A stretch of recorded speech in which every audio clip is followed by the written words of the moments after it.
he was going to be a threat at the watch, and you had to keep him in check. And there you see he 2 plays later, and he's down the field. A great job by Badgen as well, able to just work his way out of the pocket, able to get the check down to Brown, and Brown just did the rest, just went untouched in the end zone for about 73-yard touchdown there. Out to kick for the Rams will be number 34, Jacob Haney.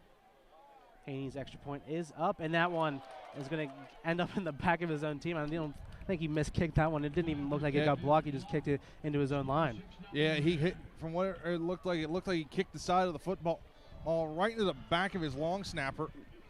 So that was good, and which was dangerous as Matt Toby came screaming off the edge there and almost picked it up, and that would have been 2 points because he'd have gone back untouched. So after that, it will be a 6-0 lead so far here for the Shepherd Rams, and I think that was the biggest question going into today is if the Vulcans can stop the Shepherd offense, how long can they do it for? Because one play, like we said, just one play is going to make all the difference for that offense. Yeah, but one thing, here's the other thing. Here's the other thing that we also have to keep in mind is that the Vulcans played a tough opponent last week. This is the first tough opponent that Shepherd's going to face this week with Cal, and then next week they have to go to Kutztown. Tough stretch for both teams here. Back deep for the Vulcans will be number 1, Noah Hamlin, and number 7, John Harper. Awaiting the kick from Jacob Haney. Haney's kick deep inside the end zone. It's going to be a muffed. Noah Hamlin tried to scoop that one up and isn't able to bring down the catch. It is going to go out for a touchback, so the Vulcans will take over from the 25-yard line. Yeah, that could have ended real bad for the Vulcans. It took a California bounce there out the back of the end zone. Let's see if the Vulcans are able to capitalize. Had some good plays that drive, but just wasn't able to get in enough. And I guess we can take a look at what happened last week, and we can go back to the Vulcans' first possession of the game. We saw Kutztown go for it a lot on 4th down. Was that something that maybe the Vulcans should have taken a page out of? I might have jumped on, but honestly, he had early in the game, better to play it safe than shoot yourself in the foot. Absolutely. Mitchell under center. Hand off quickly. It's going to run into a pack of a couple, and he's going to be brought down at about the line of scrimmage. That run was by number 33, Malik McGriff. Wasn't able to pick up many there. And that was one thing I was talking with our friend Colin Kirkwood, who's on his way to Charleston, West Virginia, to cover a game right now. Was saying about coming here to Shepherd is this place gets loud and ruckus. So once they get momentum, don't be surprised if that place starts to shake. And I understand what he was talking about now. Yeah, absolutely. A good showing out of the crowd of Shepherd. Mitchell in the shotgun, 4 receivers, 2 tight to his right. Mitchell gets the snap, firing quickly. He's able to complete the pass to Jackson. Jackson brought down just shy of the 35-yard line. Looks like he's going to be brought down just shy of the first down marker as well. Yeah, and so we just got some stats on that scoring drive for Shepherd. That play went at 85 yards. 2 plays for 85 yards. And that pass to score was for about 65. 3rd down and 3 from the 38-yard line. Mitchell in the shotgun. Trips to his right, 1 receiver to his left. There's McCann in the backfield with him. Mitchell gets the snap, looking quickly to his right. He's able to complete the pass to Tarrant. Tarrant brought down at about the 35-yard line. It looks like looking to see where the official is going to spot the ball. Looks like he will give the Vulcans the first down on that one. And the Shepherd fans across the field from us are not happy about that one, but the Vulcans will get the first down.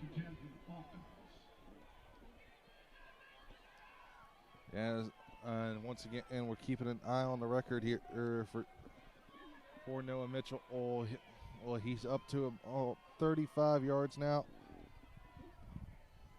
First down and 10 from the 35. Mitchell gets the snap in the shotgun, rolling out to his right, looking for any sort of help. That just throws that one away. Cam Tarrant on the opposite side of the field screaming for, left wide open, but Mitchell unable to look over here and unable to find him, throws that one away.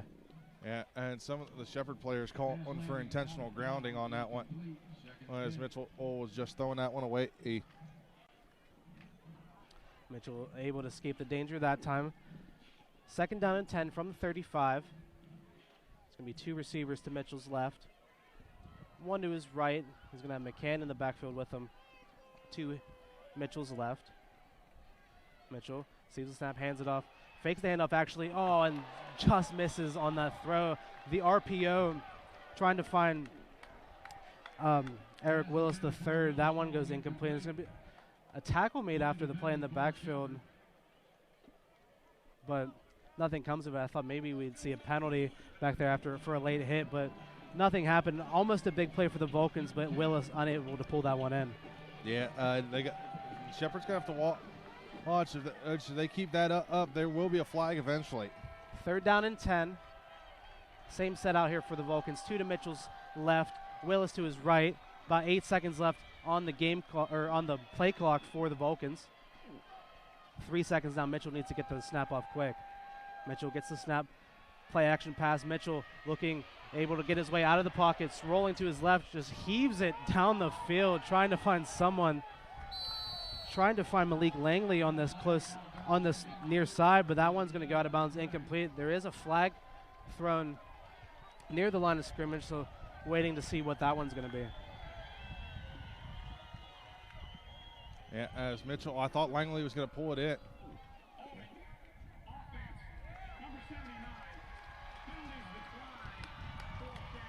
It's going to be a holding call against the Vulcans once again, that time against number 79, Noel Browse. And Shepherd will decline it, so that's going to send the Vulcans punt team out once again.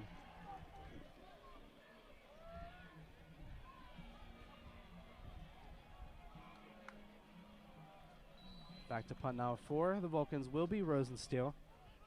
Back to receive the punt for Shepherd will be number 3, Rodney Dorsey. Dorsey setting about his own 25-yard line.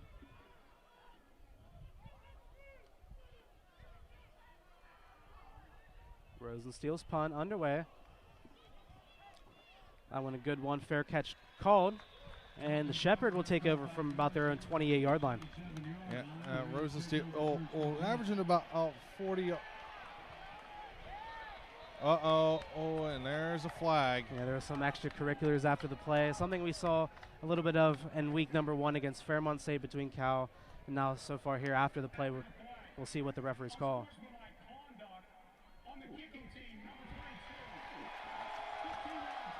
That's going to go get and see in Edenfield.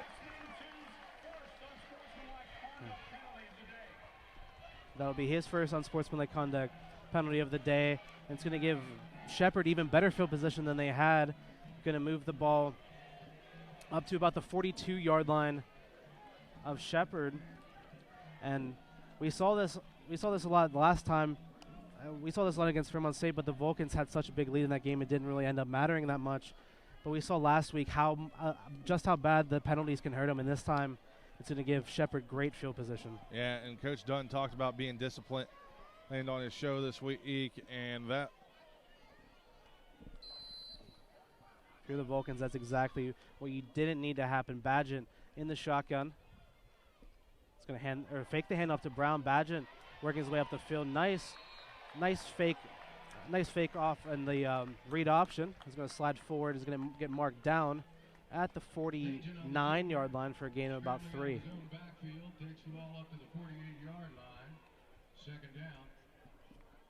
That's the one thing with Badgett, and he is a multiple threat. He can run, and he can throw it. 2 receivers to Badgett's right, 1 to his left. Brown in the backfield to his right. Vulcans showing blitz. Badgett gets the snap, looking and firing to his right. That pass is going to be incomplete, but it's going to be another flag thrown. I think this one's going to go against the Vulcans again. And that one came in late, so I don't know about that one. The referee on the back side, the back judge threw that flag down. Like I said, I believe that one will be on the Vulcans. It's going to be a holding call that time against number 21, IT Thomas. So it's going to move Shepherd inside the Vulcans' territory again, and this is where the Vulcans kind of fell apart last week in their game against Kutztown. Forced incomplete passes, forced third and longs, fourth and longs, and just weren't able to get off the field because of late penalties, and that time it happened once again. Shepherd will take over from the Vulcans 42, first down and 10.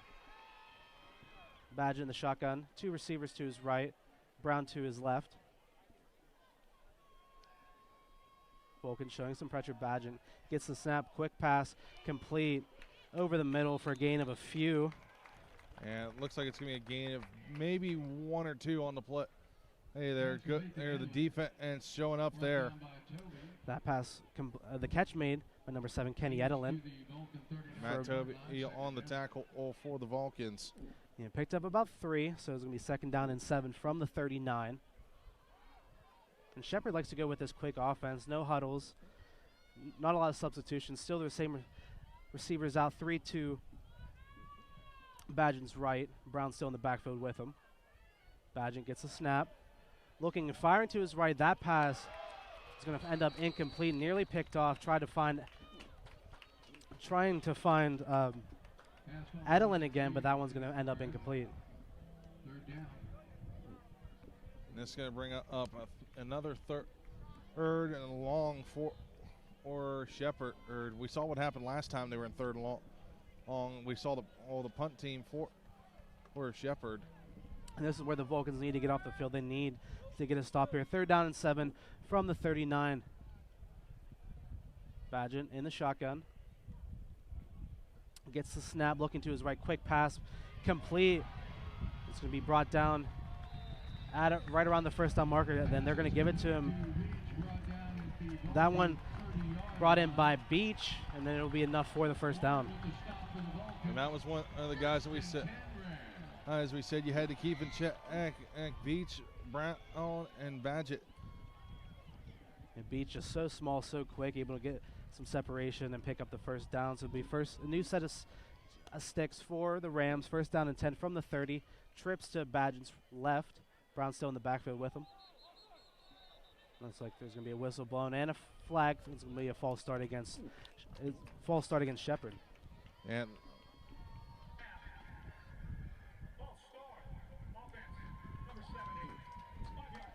they're going to flag the tackle on that one. Yeah, that one's going to go against number 70, Wyatt Pelicano. It's going to be Shepherd's first penalty of the game, move them back just a little bit. And that's a lucky break for the Vulcans because it looked like they were going to go downfield, try to score. So you got lucky on that play there. So first and 15 from the 35. Badgett in the shotgun once again, gets a snap. It's going to fake the handoff to Brown, trying to look to his right, scrambling to his right. That pass way overthrown, and there's going to be 3 or 4 flags thrown on the field. One by the close referee, one on each side. So we're going to see what's going to be called on this one. Not quite sure. I'm thinking this might be offsetting penalties.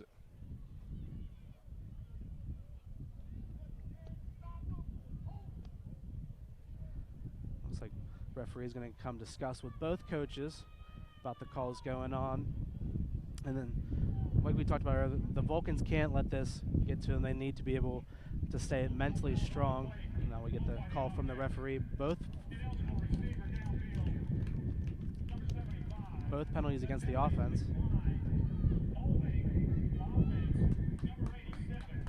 So they're going to call off a penalty against the wide receiver, which is something you don't see every day.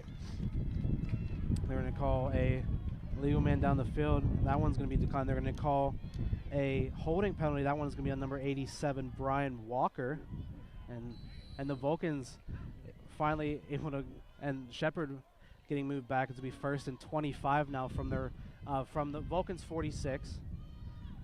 Not the greatest start for the possession if you're Shepherd. I'm sure the Vulcans won't mind. Badgett in the shotgun. Sees us now looking to his right, quick pass. That one just through the hands of the receiver on the close side, intended for Alfonso Ferre. A little bit of extracurriculars going on between Josh Miller and one of the offensive linemen there for Shepherd. Yeah, we see Coach Don here on the near side, very, very close to us, yelling at the referee in the middle. But Vulcans need to keep strong here as they're able to force the second down now after an incomplete pass. 2nd and 25 from the 46. 2 receivers to Badger's right shotgun. Goes for the fake pass to Brown and is able to find Foray on the screen pass inside. Brought down after a gain of about 5. This could be 3rd and a mile now for Shepherd. And if I'm Shepherd, I like that play call as well because we just saw what Brown was able to do in the open field. Just use him as a decoy and just get Foray involved trying to find something in the middle. It's going to be 3rd down and 19 from the 40-yard line. Badging gets the snap, steps up in the pocket, is going to run into a ton of pressure. He's going to get sacked. Looks like it's going to be... That's going to be number 99 on your roster there. Gage Hill able to bring down Badger in the backfield, not something we hear a whole lot, and it's going to send out the punting unit for Shepherd once again. Well, that was the one thing we talked about was how was this Shepherd offense going to respond into one of the tougher defenses they're going to see this season, and especially when you got guys like Matt Toby, Gage Hill, or Derek Clorboy. Vulcan's able to bounce back nicely after giving up that touchdown in the last drive. Shepherd out to punt, Taryn back to receive that one. He's going to get fair caught just inside the 10-yard line, maybe about the 6 or 7. So the Vulcans will take over, but they don't have the greatest field possession once again. They're going to need to drive very far to able to get any sort of scoring chance in this drive.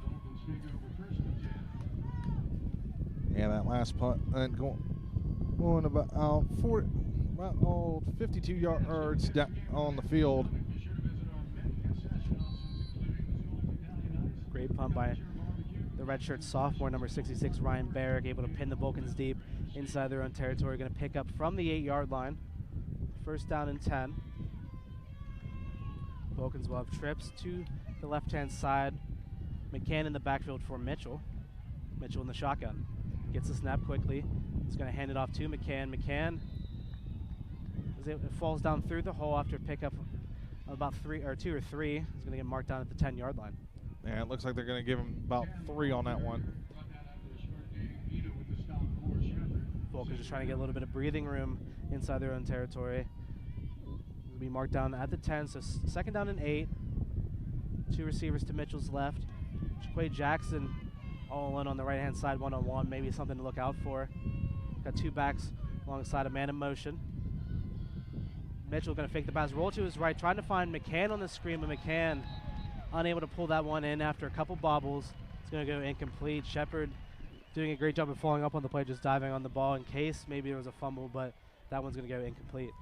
Yeah, good play there for the Vulcans. Trying to get something to go in here. Just a little bit of misdirection. Send Edenfield in motion to one side, had the screen to the other, but that one went nowhere for the Vulcans. 3rd down and 8 from deep inside their own territory. Need to get a 1st down here. 1:47 left to play in the 1st quarter. Shepherd Rams up 6-0 over the Vulcans. Mitchell in the shotgun gets the snap, looking and firing deep down the left-hand side. Trying to find Langley. There's going to be a few flags thrown in the area, so wait to see what kind of call we have here. And they're pointing towards Shepherd, so the Vulcans might have caught a break here as Langley was trying to.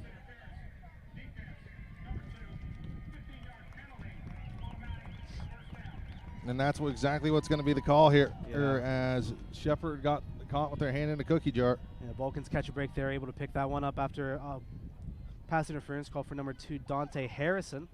Will move the Vulcans comfortably out of their own, comfortably from inside their own 10-yard line, and will find themselves at the 25 with a new set of chains. 1:39 left to play in the 1st quarter. I wasn't sure what to expect on that one because both players were kind of jostling with each other, but the Vulcans come out the better of it. Mitchell in the shotgun gets the snap, steps up in the pocket, looking to his left. His pass is going to be incomplete, trying to find Langley again.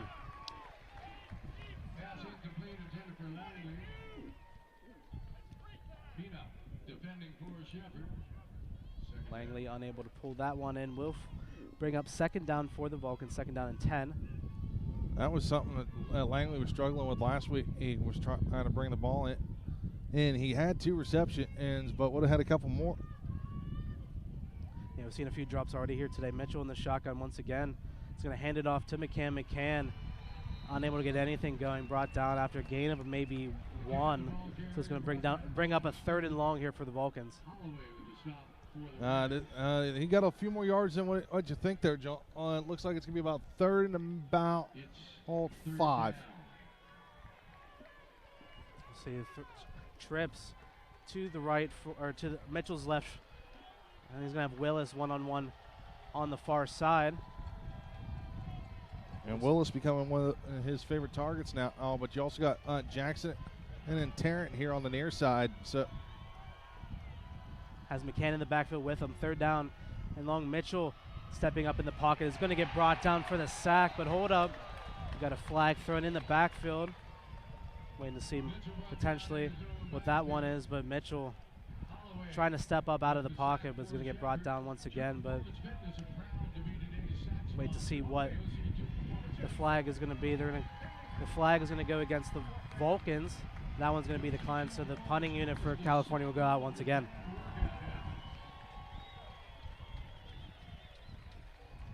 Yeah, Mitchell had Jackson coming down on the seam route here. If he had just another 2 seconds, I guarantee we see a long ball and probably the record broken there. Unfortunately, this Vulcans offense struggling so far in the early stages. 35 seconds left in the first quarter. Rosensteel out to punt once again for the Vulcans.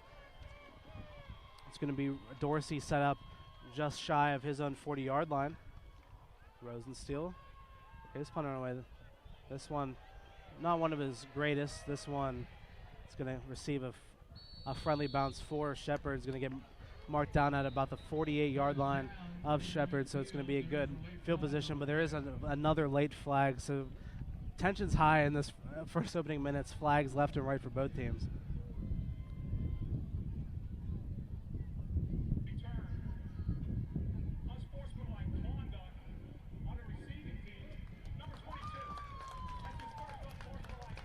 It's going to be an unsportsmanlike conduct penalty against number 22 of Shepherd, Derek Adams.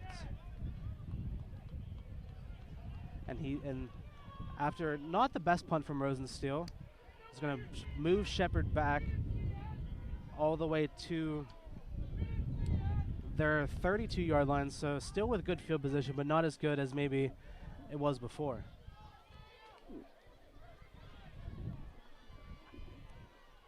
You hear some fans jawing with the Vulcans players on the sidelines here. It's always funny, always something nice to hear. You know, it's nice to see. Yeah, we do apologize to our listeners and viewers for any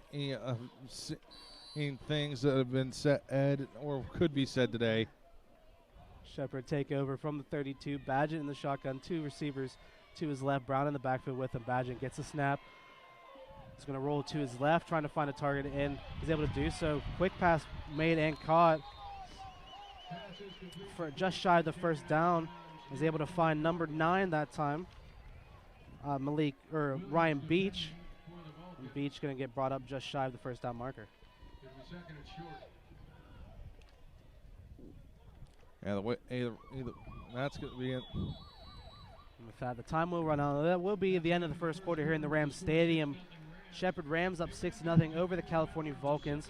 We got no commercial breaks, no breaks here. So, Johnny. Well, we may not have any to play, but let's talk about our new sponsor here.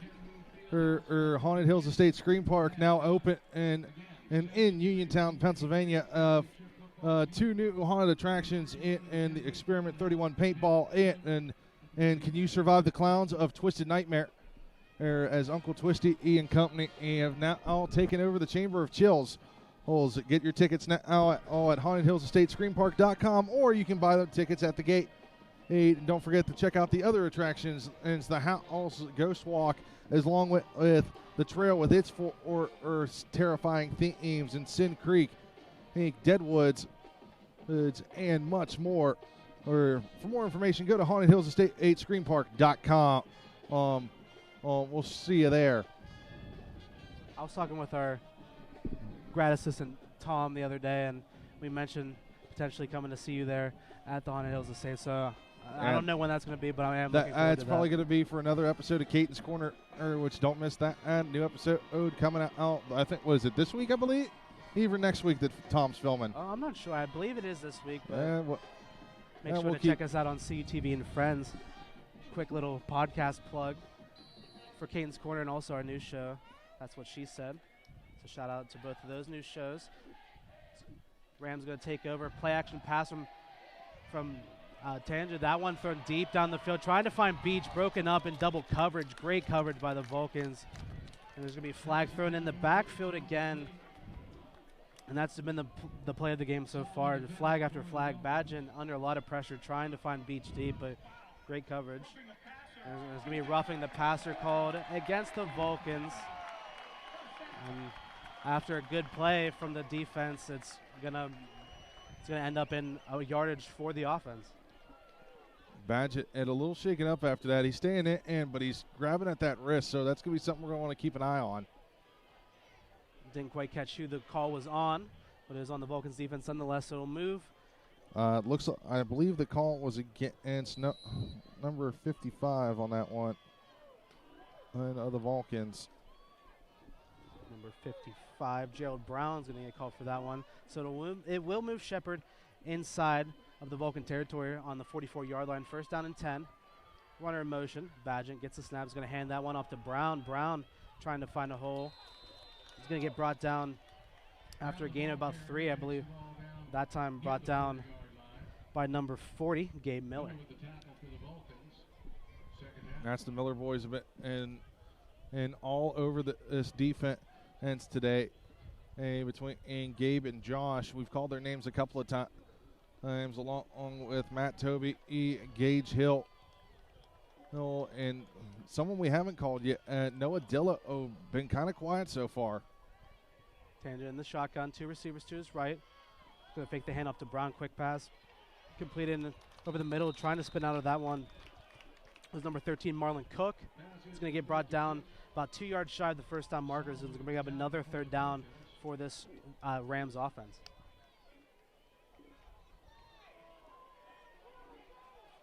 And this is going to be where the Vulcans have to stand tall all here, or if you want to stop and get the ball back, can try to put up some points before halftime. Absolutely. Badgett in the shotgun, trips to his left. Brown still in the backfield with him. Third down and 3, about 10 seconds left on the play clock. 13:35 left to go in the second quarter. Badgett back to pass, looking for this post route on the outside. That one's going to fall incomplete, trying to find Beach.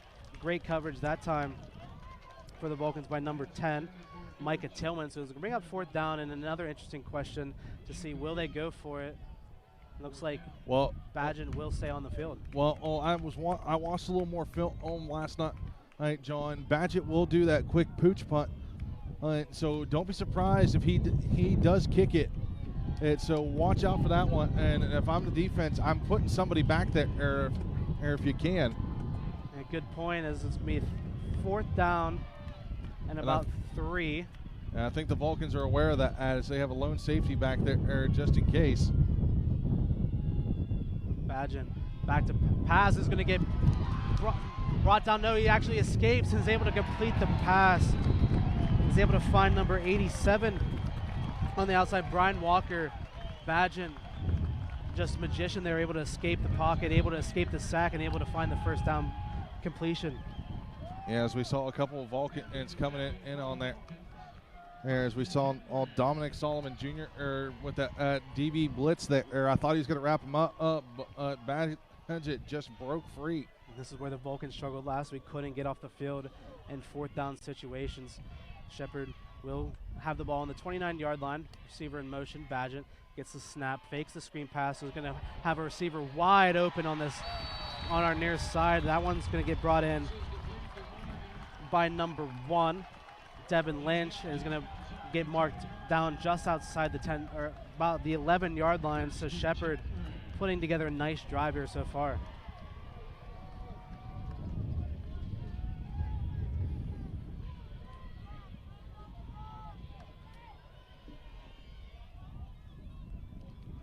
Badgett just doing a great job of that play, just faking this quick screen pass and just had the receiver tail off up the seam, able to complete that one. First down and 10 from the 11.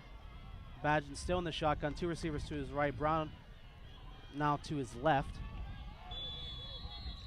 And that's going to be delay a game.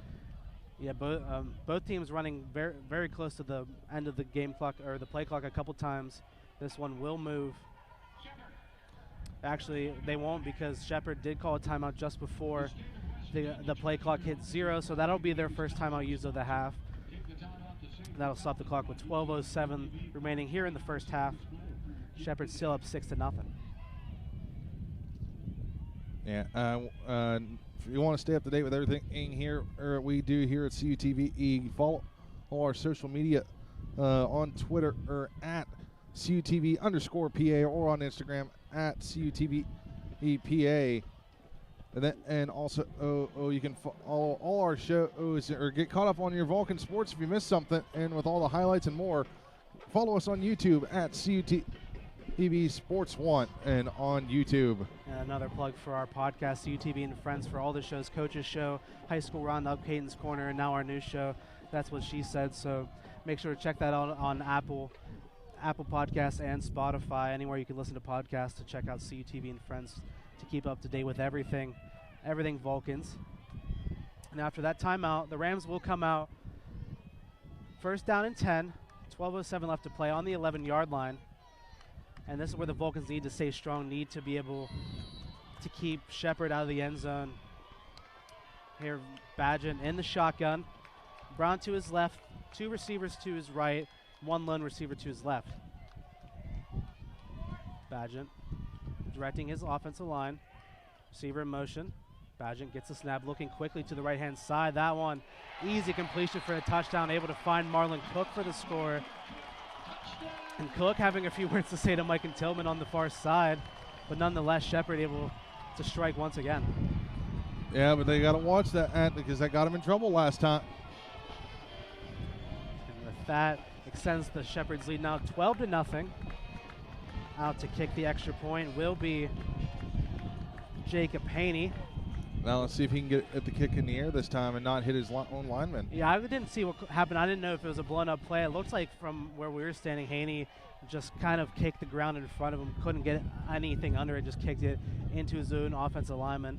Haney now back to kick this extra point. This one is up, and this one is good, so that'll extend the lead to 13 now. So Shepherd, 13-0 lead, 12:02 left to play in the second quarter. The Vulcans offense looking to take over once again. They need to get I believe they need to get some points on the board. Yeah, this is going to be the make or break drive here. John, they have to find a way to answer on this drive. If they don't, Shepherd could run away with this one. Yeah, we could be in for a long afternoon for the Vulcans, but that's kind of what we saw last week in that second half. The Vulcans offense just became very stagnant in the third and fourth quarters, and that's when Kutztown was able to come back and able to take the game. But we've also seen the Vulcans go down on going back to last year. Here when we traveled to IUP, he was down 13, as far as 20 points, and came back to win the game by 4. Yeah, this team very resilient, but don't want to put yourself in those kind of situations when you're climbing triple possession deficits there that you need to score. Back to receive for the Vulcans with the kick will be number 1. No, Hamlin working his way up the seam. Nice move. Is going to get brought down at the 30-yard line. So good position for the Vulcans to take over. Yeah, so real good field position, good return. I thought he was going to break it. I think if he gets past that last tackle, who's going to stop him? Yeah, Noah Hamlin very quick out there, but try to put on a couple feints. Shepherd didn't fall for it, so the Vulcans will take over first down and 10 from the 30. We finally get to see the Vulcan offense up close as there's about 10 yards away from us from where we're standing. Mitchell in the shotgun. He's going to hand that one off to McCann. McCann looking for anything, able to turn the legs and push forward for a gain of about 3, so did a great job there. Bring down up a 2nd and 7. They're going to mark him down. It's going to be 2nd and 6 now. So it almost got to the 35-yard line. And something maybe the Vulcans need to get back to is that running offense. Like you said, Shepherd not the greatest at defending the run, and the Vulcans kind of relied on it in week number 1 and kind of went away from it in week number 2, and especially in the second half. 2nd down and 6. Mitchell hands off to McCann again. McCann looking for some room. He's going to get brought down past the 35 at the 36, so it's going to bring up a third and manageable, 3rd down and about 5 or 6. It's going to be a 3rd and about 4. Like you said, this is make or break potentially for the Vulcan offense. They need to be able to pick up the 1st down here. They need to be able to put some points on the board in this drive. Mitchell in the shotgun, 3 receivers to his left, gets the snap, looking, scrambling to his right, looking for anyone, trying to find anything, and is going to throw that one away, out of bounds, incomplete. I looked over and saw Coach Dunn in the vicinity of that thrown away, and he just looked disappointed as Mitchell escaped the pressure but just throws that one away. And Coach Dunn asking for an explanation here. Here's his guy. And my guy's getting held. What was going on there? I don't read lips too well, but I'm pretty sure there were some other things said that I cannot say back over the air. Yeah, I don't think that'd be very, very good for us. And with that, Vulcans 3 and out. Rosensteel out to punt once again. It's going to be Dorsey back, standing at about his 35-yard line, waiting to punt from Rosensteel. Rosensteel fumbles the snap, but able to pick that one up and boot it down the field. That one didn't get much leg on it, but gets the bounce. But Dorsey trying to pick it up and run with it is going to get brought down. Looks like down around the 17, maybe the 18. Yeah, not quite sure what he was doing there. Prevented the bounce from going. Oh, and they're going to say he's down further than we thought, John. He's going to be down at the 14. So what wasn't a great punt in terms of hang time after Rosensteel fumbled the snap, excuse me, did get the friendly roll, and not quite sure Dorsey, what he was doing there, is going to get marked down at the 14-yard line. So Shepherd going to take over 1st down and 10 from their own 14. Badgett in the shotgun. 2 receivers to his right. Has Brown in the backfield with him again.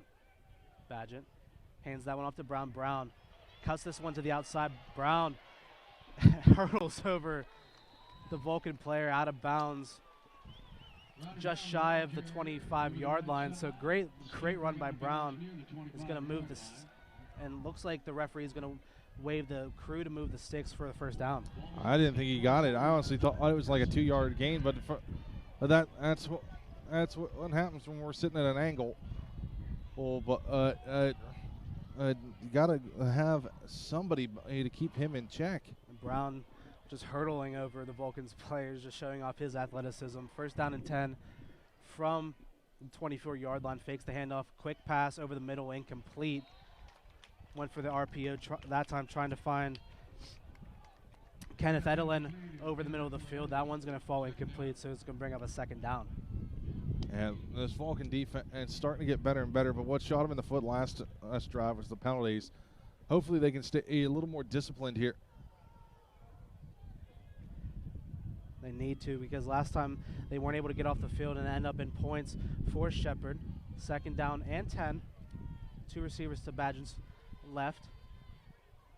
One-on-one on the right-hand side. Badgett gets the snap. Looking at a pass over the middle. That one caught. And fighting for extra yardage is number 87. Brian Walker picks up a huge chunk play, able to work his way up the middle, and the Rams able to get themselves inside Vulcan territory again. And that is a big man down there. He's about on 6'6" and number 87, Brian Walker, the tight end, 6'5", 240-pound senior from Clarksburg, Maryland, picks up a huge gain that time for the Rams. So it's going to bring up 1st down and 10 from the 41-yard line of the Vulcans. Badgett in the shotgun once again. About 4 seconds left on the play clock. Badgett fakes the handoff. Looking deep down the left-hand side, has a receiver open. That one is caught just shy of the 10-yard line by Marlon Cook. Cook able to get by Tillman again and gets the Rams into striking range. And just like that, that's something we talked about. It was watching, having to keep Badgett in check because he will throw the deep ball. And just like that, 2 plays make all the difference. 2 big plays down the field. And the Rams find themselves on the 10-yard line. First and goal from the 10. A close trip to the left-hand side for Badgett. Badgett gets the snap looking for the one-on-one on the outside. That one's going to go incomplete, but a flag thrown. Intended for Cook again, coverage by Tillman. Waiting to see what the flag is this time. Looks like maybe the fans down below us think it's maybe going to be offensive pass interference.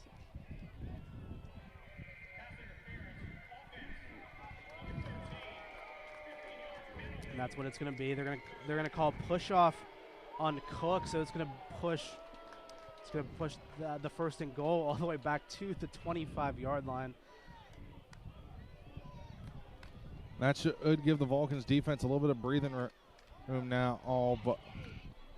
And that's going to be marked all the way back now to the 25. The Vulcans potentially catching a break there. They got Cook pushing off on Tillman, trying to win that one-on-one on the far side. But we'll catch them in the act. First down and goal from the 25. Badgett in the shotgun.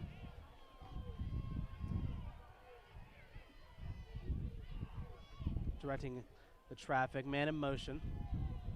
Send Walker in motion, fakes the handoff.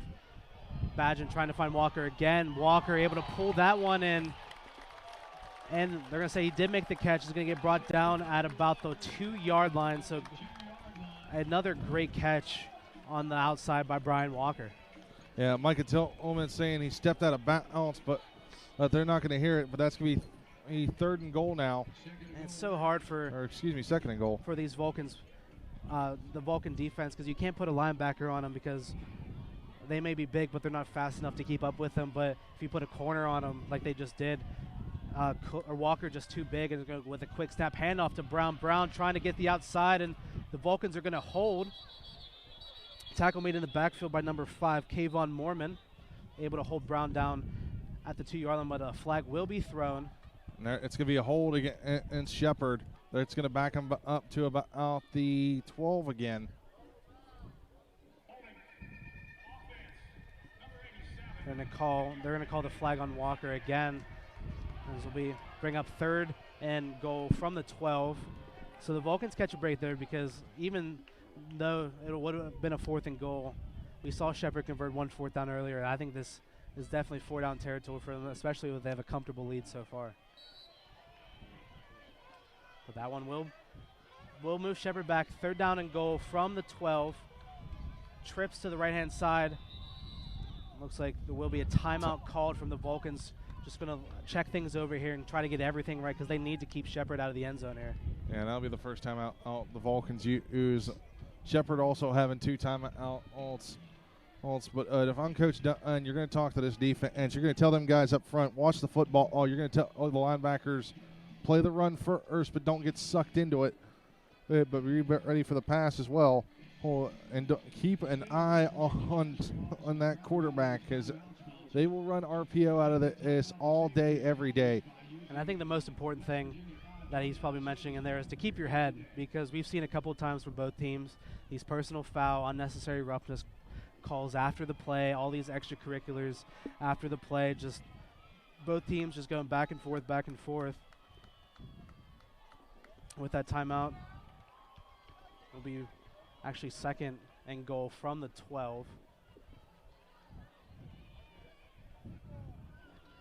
Shepard coming back out here. Say this is the longest 2nd down I've seen in a long time. 2nd down. I mean, the first and goal from the 25 was an interesting one, to say the least. Just doesn't seem right, you know. But it happens in football. 2nd and goal from the 12. 3 receivers to Badgent's right. And now Brown's going to be to Badgent's left. 7:45 left to play in the second quarter. Rams up 13-0. Badgent gets a snap, looking quickly over the middle, trying to find Beach. Beach unable to pull that one in, so it's going to force the 3rd down and goal, and another chance for this Vulcans defense to get off the field. And I was expecting to tip drill, and Noah Dillo right there waiting. And you know, if he gets his hands on that ball, it could turn the tide here. This Vulcan defense just needs one play, one stop, one thing to happen to just swing the momentum of this game back into their favor. 3rd down and goal. Trips to the far side for Badgent. Badgent gets a snap. Vulcan send the pressure. Badgent gets stepped up and is hit as he's thrown. That pass is going to be incomplete. Pressure brought to you by number 16, Jack Kalechi. I'll bring up 4th down and goal, and it looks like the field goal unit is going to come out here for Shepherd. And we talked about Jack Kalechi a lot last week, stepping up and making some big plays for the Vulcans. And right there, that was one of those big plays. Vulcans did what they needed to do, able to get themselves off the field, limit to potentially 3. If Haney is able to make this field goal. We already saw the missed extra point earlier. Ball spot at the 12-yard line. Haney set up at the 19. Haney's kick is up, and Haney's kick is no good. That one too far to the left, so the Vulcans catch a break, but a flag thrown after the play again. And with the reactions of the Vulcan coaches, I think this one may be on them. I'm not quite sure, but another flag thrown after the play. The kick is good. No, the ref's calling it back, saying it's no good. Yeah, I mean the refs underneath the goal said no good. Looks like there will be an unsportsmanlike conduct penalty against Shepherd, so it's going to give the Vulcans excellent field position after the missed field goal. So waiting to see where they spot the ball, but a little bit of confusion between the referees. The referees underneath signaled it no good. The referee out here signaled it good. So, you know what? It happens. You know, everyone gets a little confused every once in a while, but the Vulcans will take over with good field position and exactly what they need to do. Yeah, initially it was going to be he spotted around the 20, and now you're going to tack on another 15 yards from that. So you're going to be starting from your own 35-yard line now, which is going to be great for Noah Mitchell and company. And Mitchell needed 70 coming in today, needing 74 to break the record. He is now he's currently at 26 yards. So still feasible yet today if we can get the passing game going. Vulcans with their best field position of the game so far, taking over from their own 35-yard line. 7:36 left to play in the second quarter. Rams up 13-0 as the referees look to spot the ball. Mitchell in the shotgun with Lillis to his McCann to his left. 4 receivers out, 2 on each side. We'll keep an eye on the close side as we have Tarrant and Jackson on this close side.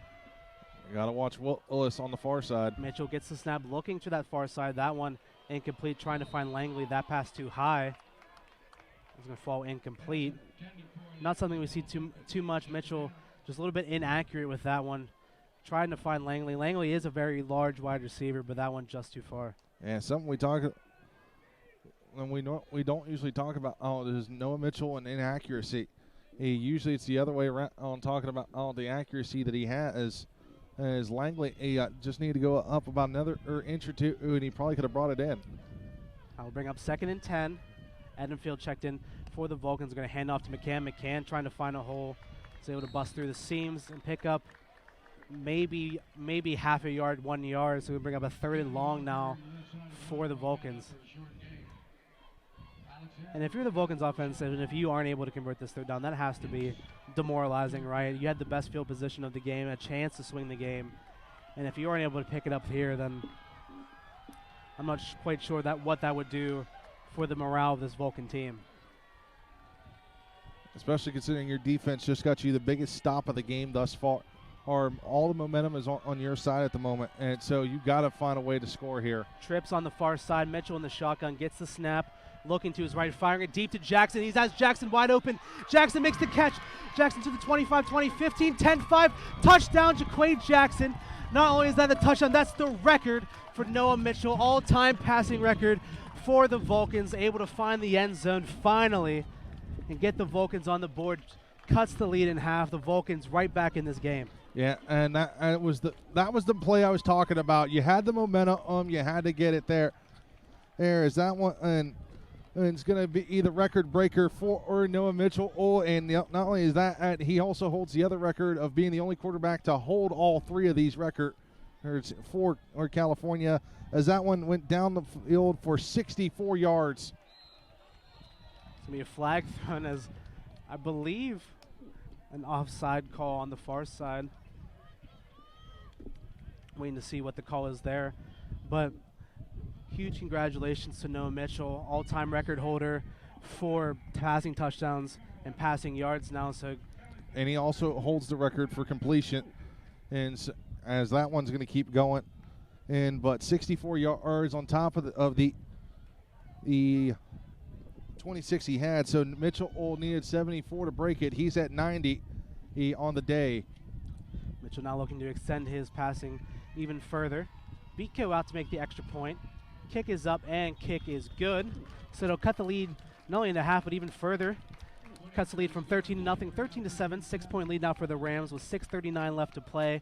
Huge drive for the Vulcans. They needed that. They needed it badly. Like you said, after a great stop from the defense, the offense able to get what the defense gave them, and able to get themselves on the board here for the first time this game. And here's the other thing, if we can hear the coach, is their box is right above us. Holler, and the sideline is in such close proximity, they're hollering back and forth to each other about different things.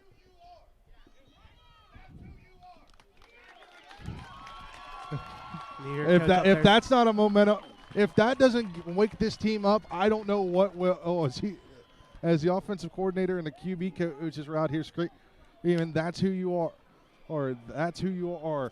Or if that doesn't get, and that just fired up this Vulcan crowd. And need I say, they traveled very well down from California today. We saw it a lot last week as well at Kutztown, about a 5.5-hour drive out to Kutztown. Vulcans fans traveled very well. They traveled well here today to Shepherdstown, West Virginia. Beatco gets us underway with the kick. That one's going to get taken inside the own end zone from Brown. Brown working his way up the field. Fumbles the ball. Brown loses the football, and that one looks like all the Vulcans signaling they have it.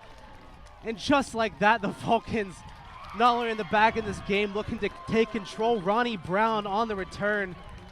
Just lets that one get punched down. The Vulcans will take over inside the 25-yard line. And who do you expect to do that one other than number 30, Noah Dillo, knocking the ball out there for the Vulcans once again. And we said he didn't have a big play. Hey, well, guess what? He just made it. That might be the biggest play of the first half from the Vulcans. And just like you said, offensive coordinator came out here and said, that's who you are. And the Vulcans team showing that here today. This offense, just after the quick score, going back on the field, taking over from the 21-yard line. 6:32 left to play.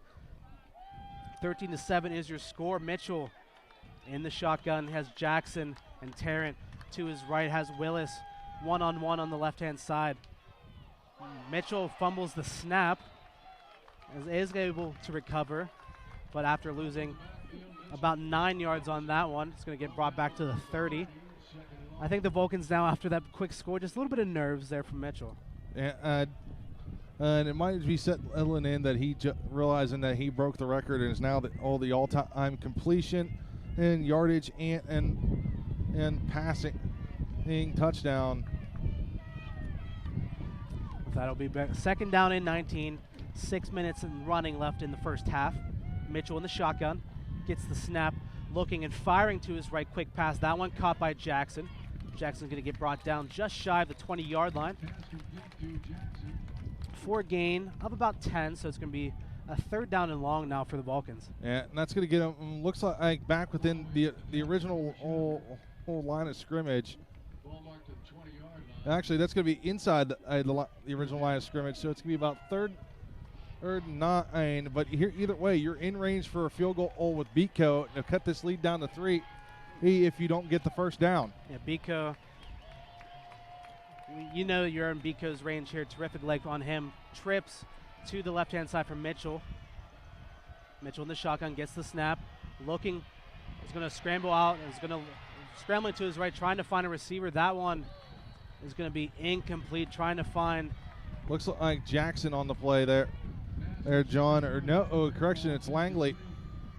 And I thought Langley pulled it in there last second, and if he did, that'd have been in a SportsCenter top 10 catch. Yeah, unfortunate, unable to pick that one up. Mitchell doing a great job at avoiding the pressure, avoiding the sack, and keeping the Vulcans inside of field goal range. And now it will come Anthony Beatco. Made the extra point earlier, made 2 field goals last week against Kutztown. Beatco out to add on another one. Beatco's kick is up, and his kick is no good. 2 missed kicks now in this game. That one just too far to the right. So the Vulcans had a chance to cut the lead now down to 3, but Beatco unable to convert that time. Well, there is starting to be a little bit of a breeze. It is blowing in towards us, so you got to wonder, or did the wind catch that one? You never know. Unfortunate for the Vulcans as they had a chance. They had the momentum, but Beatco unable to convert, but not something we hear too often. Anthony Beatco usually automatic as ever. Yeah, as Beatco last year only missed 2 kicks in the entire season. But you got to expect the defense, and now that they're fired up, if they're going to come out here, are we going to see another big stop from them? So Shepherd will take over from their own 20, first down and 10. Runner in motion, Badgett. He's going to hand this one off to Brown. Brown working his way forward, picks up a few. Vulcan player loses his helmet in the tackle. So he's going to have to come out of the game, and that was Gerald Brown that lost the helmet. And has to come out for at least 1 play. And after that, picks up about 2 or 3. 4:40 left to play in the first half, in the second quarter. Here, Badgett in the shotgun. He's going to hand that one off to Brown again. Brown doing a great job bouncing this one to the outside, trying to work his way in. Going to get brought down just shy of the 30-yard line. Pick up about 5, so it's going to be a 3rd down and short here for Shepherd. For the Vulcans, 3rd and short.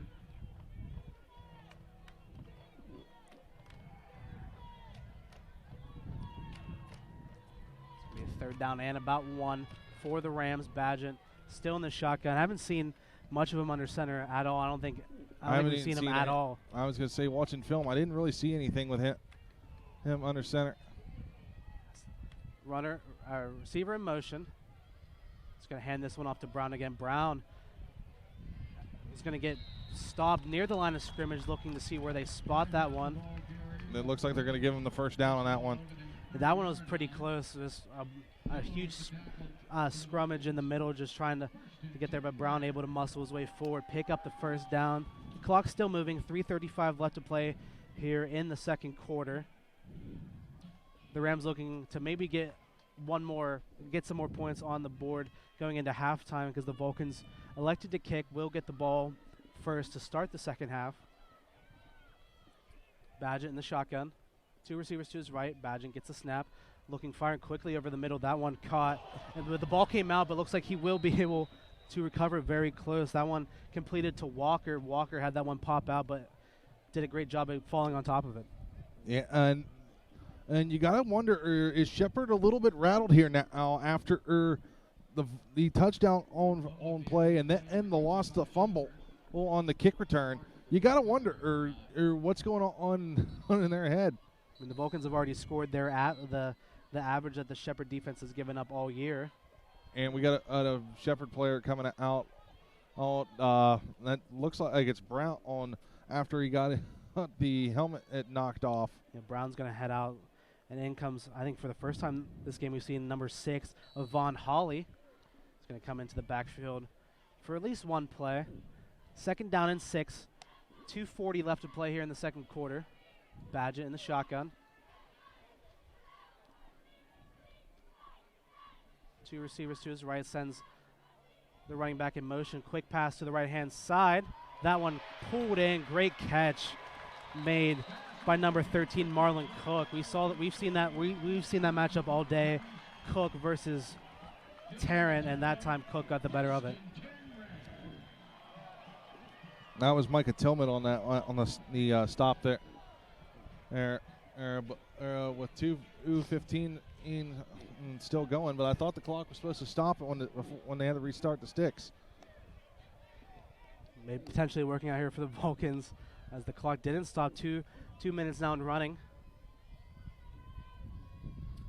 It's going to send Beach in motion to the left-hand side, so trips on the left or on the close side for Badgett. Badgett gets the snap, pressure coming. That one trying to find Cook again. That one's going to go out incomplete.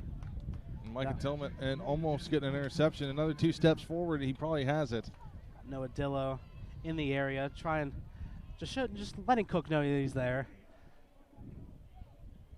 We'll stop the clock. 1:46 left to play, and after that stop, we'll send in Ronnie Brown back into the game. Rams up 13-7. 1:46 left to play. Second down and 10 from the Vulcans' 40-yard line. 2 receivers to the close side. It's going to fake the handoff and the quick pass to the outside.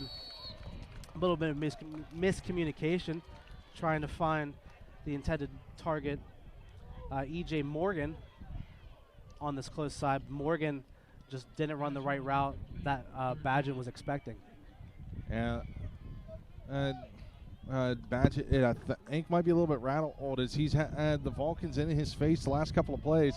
And the defenders are just stepping up. So you got to think momentum's here. Vulcans looking to send some pressure. There's going to be a flag thrown. Both teams pointing fingers at each other. Waiting to see what the call will be. Will be a false start against Shepherd.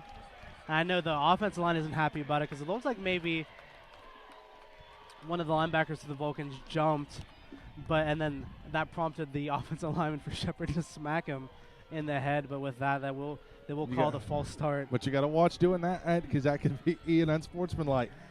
So the Rams get away with that one. Well, that'll make a third down even longer. 3rd and 15 from the 45, about the 35-yard line, or 45-yard line, excuse me, for Shepherd. Brown in the backfield alongside Badgett. 3 receivers to the near side. Badgett with the snap rolling to his left, trying to escape the pressure, and isn't going to do so. He's going to get brought down in the backfield, that time by number 48, Justin Piper on the blitz. Excuse me, that's going to be 49 on there, John. Number 49, Ibrahim Sonogo, is going to bring him down for the sack, and with that, the Vulcans will call a timeout, stop the clock with 1:30 left to play. So the Vulcans will get the ball back with this punt, maybe one final possession to get some points on the board just before halftime, because they will get the ball back to start the second half. Yeah, and you're going to want to do something. You want to be able to play small, or you have your 2-minute offense right now, and you got Noah Mitchell back there, and a boatload of weapons on that offense to use. So you got to expect him to try to be airing it out. I wouldn't be surprised if we see Jackson and get that matchup from earlier and just break free down the sideline. Yeah, we've seen a lot of one-on-ones, especially. But we've seen Jackson shadowed a lot more, but we've seen a lot of one-on-ones with Eric Willis. And like you said, Willis, one of Mitchell's favorite targets so far this season. So maybe potentially we'll see Mitchell target that maybe once here in this final drive. We also got to watch Cam Tarrant. He's a dangerous guy over here on the return. Tarrant back, standing just about his 11-yard line back to punt will be Ryan Barrick. Runners in motion all over the place for this punting team for Shepherd. Barrick gets the snap. We'll get the punt off that one. A deep punt. Looks like that one will go through the end zone for the touchback. So the Vulcans will start with decent field position, pick up from their own 20-yard line. And so got 80 yards in a minute and 23 seconds. I think that's pretty possible. I mean, we've seen Noah Mitchell do it before, led 2 drives with literally a little to no time left against IUP last year. I wouldn't be surprised if he could do it here. I mean, that's still I still think that's the best college football game I think I've ever seen in my life. That was ridiculous. There's between that one and the Coal Bowl of 2018 at home, which we'll talk more about that one here in a couple of weeks. But let's see what Mitchell and company can do here. Vulcans take over at the 20-yard line. 4 receivers out for Mitchell. McGriff in the backfield with him. Hands it off to McGriff. McGriff gets brought down about a yard shy of the line of scrimmage. Having the referee having to intervene after a couple players getting tangled up. It's going to lose about 2 yards there. Second down and about 11 or 12. And the Vulcans need to go quicker. Less than a minute now on the game clock. 3 receivers to Mitchell's left. Mitchell hands off to McGriff again. McGriff working his way up the field. Picks up about 5 or 6. Going to get brought down just shy of the 25-yard line. Interesting. This is actually smart by the Vulcans. You know you're getting the ball back. You're pinned back deep. Why risk giving the ball back to Shepard or run the time down with 30 seconds left here in the first half? I mean, we saw this last week as well when the Vulcans took over at the end of the first half. We're able to pick up points on that drive, but started off with a couple runs. I think they're doing exactly like you said. They're just running out the clock. Mitchell gets the snap. It's going to roll to his left. Mitchell looking for a receiver, trying to fire that one deep down the field. That one's going to get waiting for the signal. They're going to say he was out of bounds on that one. But there's a flag on the play, and I think it's going to be a late hit here, John. Yeah, there's going to be a flag in the backfield. Roughing the passer call against the defense, so that will move. A 15-yard penalty will move the Vulcans, give them the first down, but with 9.7 seconds left. So, correction, John, they're going to give him, say it was a catch there by Tarrant, and then they're going to tack on another 15 yards. So now the Vulcans with 9 seconds left are going to get a good field position here. Yeah, I wasn't quite sure because we were looking over at the far side trying to see what the referee signaled. And I think maybe you heard a couple groans coming from the Rams bench, so I think that's what they're absolutely right. That's exactly what they did. Not only did they get the catch, they will attack on 15 more yards, so the ball's going to be placed at the 31-yard line. Potential for maybe 2 quick plays, 1 quick pass to try to get even closer for Bico to get a kickoff. I was going to say, you have 1 timeout. You got time to probably go for 1 play, Ace. You better make it a good one. I think you maybe get 1 play, try to get Bico into closer range. Mitchell gets the snap, trying to find someone, is able to find Tarrant on the far side. Tarrant gets pushed out of bounds with 4.7 seconds remaining. He's going to get brought down at the 23-yard line. And looks like the Vulcans will send out the field goal unit to make this, and Bico looking to redeem himself after the missed kick earlier on and looking to make this a 1-possession game now. And this is what I was talking about. Smart plays here by the Vulcan. Hands to do. Bico out to kick. Ball's placed at the 24. He's set up at about the 30-yard line. Bico's kick is up, and he missed, but it looks like Shepard tried to ice him, called the timeout before the kick. So it's going to give them another. It's going to give Bico another chance. So Shepard just shot themselves in the foot there. And so many of the fans that are here rooting for Shepard on this side, not too happy about that timeout call. And you can see some of the players on the field, even for Shepard, upset and annoyed about that as well. You're like, you shouldn't have called it. Look how badly you missed it. Bico just pulled that one way to the left. But I also think Bico heard the timeout call all on and heck with it. No matter the case, the Vulcans will get another crack at it. They're going to reset the game clock. 4.7 seconds will be left in the first half. Shepard up 13-7. And something similar I saw, I don't know if you watched the game, the Monday Night Football game between the Broncos and the Seahawks. And the Broncos driving at the end of the game had it down to the wire. And then instead of electing to go for it on 4th down, went for that long kick, but I know they missed the first one, but And they then did they ended up- ice it. And They iced it and ended up making it on the next one. so maybe we can see something similar to that again. Biko coming out to take this one. This one, he set up more towards the right hash. Not sure what exactly his preferences are as a kicker, but Biko is set up on the right hash. 4.7 seconds remaining. 13-7 is your score. Looks like just waiting for the clock to get adjusted properly.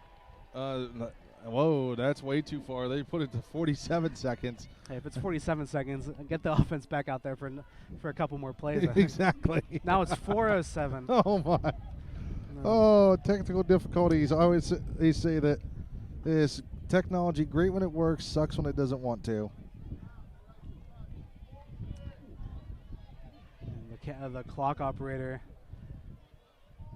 was told to give 4.7 seconds left in the first half, and now working his way back down. Was all the way up to 4:07. Now back down to 47 seconds. So. And I hear some of the fans getting a little rowdy about this, and we do apologize if you hear something over the air, or we don't condone that here at CUTV and at WCAL. And it looks like the referees will keep that one on the field as the clock unable to get its way back to 4.7 seconds. Biko having a long time to think about this kick. And honestly, I think that might hurt Shepard, because I saw what happened when they tried to do this to him at IUP, and he ended up having ice in his veins. Shepard fans screaming, trying to throw Biko off. Snap is up. The kick is on its way. The kick is up, and the kick is good. Anthony Biko misses the first one, makes the second. We'll cut the lead down to 3. That'll be the end of your first half here at Rams Stadium. Your score, Shepard 13, California 10. Don't go anywhere. We'll be right back here on CUTV, CUTV Sports 1, the PSAC Network, 91.9 FM, the Vulcan Sports Radio Network. More attractions. More fear.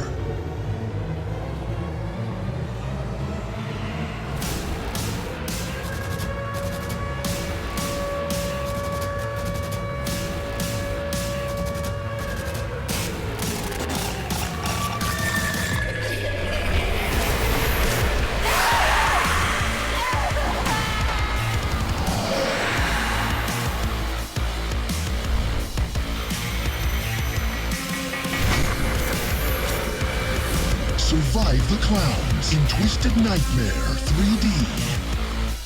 Experience more scares than ever before. Haunted Hills Estate Scream Park returns September 9th. Get your tickets now at hauntedhillsestate.com.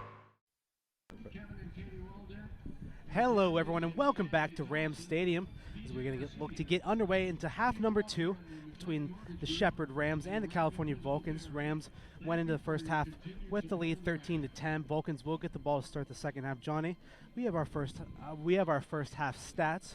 Let's take a look at them. All right. Let's take a look at the stats here.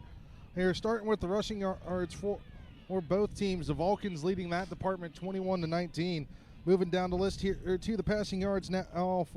The Rams lead that one 274-107. And most of those yards came after on the record-breaking pass from Noah Mitchell, followed by the total yardage here. Here the Vulcans with a total of 128 for the Rams, 293. Also, the penalty yards. The Vulcans stay a little more disciplined than what we thought they were going to be. 3 penalties for 40 yards. However, Shepard getting their hands caught in the cookie jar are a lot here. 9 penalties for 130 yards. Time of possession and almost similar, but the Rams have had the ball for about a minute more than the Vulcans have with 15-22. The Vulcans for 14-29. I guess a couple things to look at in this first half stats that just catch my eye a little bit. Both teams not rushing the ball. particularly well. Shepherd averaged, I think we talked about at the beginning, averaging almost 250 rushing yards a game. The Vulcans averaging well over 100, 150 yards a game in on the ground, but both teams not doing that so far here. And then looking at it as well, the penalty yards for Shepherd, 9 penalties for 130 yards against Shepherd. The Vulcans have gotten more yards off of Shepherd penalties than they have in total for their offense. So it's been a tough half. And we talked about that last week, and we saw how all the penalties shot the Vulcans in the foot. And right now, all that seems to be the narrative here for Shepherd. But when you get a gritty team that plays some hard football, all like California, you find when you play teams like Edinburgh and Clarion, and that are a little more disciplined but just as gritty. Yeah, and I don't think it's necessarily a bad thing. Like you said, we saw that last week against Kutztown. The Vulcans, I think, pretty much dominated the entirety of that first half, but the penalties ended up biting them in the back, and that led to the Shepherd offense picking, or not the Shepherd, the Kutztown offense picking up in the second half. But maybe we see something similar to that. The Vulcans able to, after falling down 13-0, score 10 unanswered to cut the lead now down to 3, and the game could have been tied with that missed kick by Beatco just before, but the Vulcans will get the ball back to start the second half, or with a potential touchdown on one of them earlier drives. But we'll see what happens here. Back to receive for the Vulcans will be Noah Hamlin. The Rams will kick off. Hamlin will receive at about his 3-yard line. Hamlin working his way up the field, gets a couple blocks. Hamlin working his way up the seam. He's going to get brought down just past the 30-yard line, so good field position for the Vulcans to start their first drive of the second half. Yeah, good lane there for Hamlin and to bring the ball out. One more block, and I think he's off to the races for that one. Good blocking sets up good field position, and we saw how important the special teams has been this game. Both teams missing of field goals, extra points, and we saw Ronnie Brown fumble on the kick return earlier on, which got the Vulcans back into the game. So the special teams playing a big factor into this game so far. Vulcans will take over first down and 10 from the 30-yard line. Mitchell in the shotgun. Gets the snap, firing to his right. Quick pass caught by Jackson. Jackson giving a stiff arm to his defender. Is going to get pushed out of bounds just shy of the 40-yard line. Great work there by Jackson. And looks like he will get pushed out just shy of the first down. Yeah, and it took 3 defenders there. Jackson, and not the biggest guy on the field, but man, and is a tough receiver there. Gave the stiff arm to number 6, Donnell Howard, on our near side. Just showing him what's up, just showing him who's in charge here. Second down and 1 from the 39. Mitchell in the shotgun. Edenfield in the backfield with him. Hands it off to McCann. McCann looking for a hole. Is able to find one. Able to push his way past the 40 and get to the 41 before being whistled down. So McCann is going to get enough yardage to pick up the first down and get a new set of chains for the Vulcans. Yeah, and that's what we talked about out here with the Vulcans so far. Whereas not a whole lot of running, but these short yardage gains for the Vulcans have been what have helped out thus far. And they needed it all there. McCann gets the first down. First down and 10 from the 41. Mitchell in the shotgun is going to hand it off to McCann again. McCann looking for some room. Able to spin up and past a few defenders. Picks up a gain of maybe 1 or 2. Did a great job at not getting brought down in the backfield, as it looks like a couple of Shepherd players on that far side were able to break off their blocks. And it's going to bring up 2nd and 8, and McCann and leading the team in rushes right now. Now, 7 attempts for 23 yards. McCann goes in motion, steps now to Mitchell's left. 3 receivers. You got Jackson, Langley, and Tarrant. Also has Edenfield just off the formation in the right. Mitchell in the shotgun gets the snap. Looking to his left, trying to find Langley, and Langley comes back and makes the catch and has enough yardage to get the first down. going with the hook and go play there with Langley. He saw his quarterback was starting to get some pressure, came up and then helped out on the comeback route. Langley able to pull that one in. It's going to give a first down for the Vulcans. We'll take over inside of the Rams territory on the 45, first down and 10. Mitchell in the shotgun again. Langley still one-on-one on that far side. He has McCann in the backfield with him. Has three receivers to his right, and Daughtery, Tarrant, and Jackson. Hands that one off to McCann. McCann looking for any sort of breathing room. Can't find it. Looks like he's going to get brought down behind the line of scrimmage. He's going to lose about 1 or 2 on the play there. And it's going to be 2nd and 11, and so loss of 1. Yeah, both of these front sevens for both teams doing a great job at just nullifying the running game. Like we talked about, Ronnie Brown have been on absolute tear the first 2 games of the season for Shepherd. Vulcan's able to keep that one down. McCann been held quiet in this one. 2nd and 11. Mitchell gets the snap, looking, is able to dump that one off to McCann. McCann able to work his way up the left-hand side, gets pushed out of bounds at about the 38 or about the 33-yard line. So McCann doing a great job of just tailing out that one, picks up the catch. And that's going to give them a new set of sticks there as McCann, and on the little dump route out there, took it and ran with it, and up the sideline and got on the first down and then some. Mitchell able to avoid the pressure that time. Mitchell still in the shotgun. He's going to send McCann to his right. 3 receivers still on the near side. Fakes the run. Is going to make a quick pass on the inside. Caught by Cam Tarrant. Brought down at about the 28-yard lines for a quick gain of about 7. So far in the start of the second half, this Vulcan offense getting a little bit of emotion, getting into the rhythm. 11:20 left to go here in the third quarter. California still down by 3. Shepherd with the lead 13-10. Mitchell in the shotgun. Still has 3 receivers to his right. Mitchell fakes the handoff. He's going to pass it over to Tarrant. Tarrant isn't able to hold on to that one, drops it. It's going to go incomplete. So we bring up a 3rd and 4 from the around the 30-yard line. Still good field position for the Vulcans yet here. Right inside field goal range for Beatco. However, the wind is starting to pick up here at Ram Stadium. Similar spot to where he made the one at the end of the first half, but like you said, the wind's starting to pick up a little bit, blowing towards us in a way. But 3rd down and 3 from the 30. 4 receivers from Mitchell. McCann in the backfield with him. 3rd and 3 from the 27. Mitchell gets the snap, firing towards his right. That one caught. And I believe for the first down will be Jaquade Jackson once again, pulling in another catch, and the referee has signaled for the first down. So great job by this Vulcan offense converting these 3rd downs.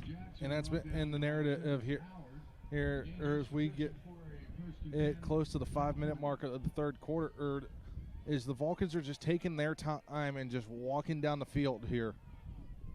Mitchell still in the shotgun, 4 receivers out for the Vulcans. McCann in the backfield with him.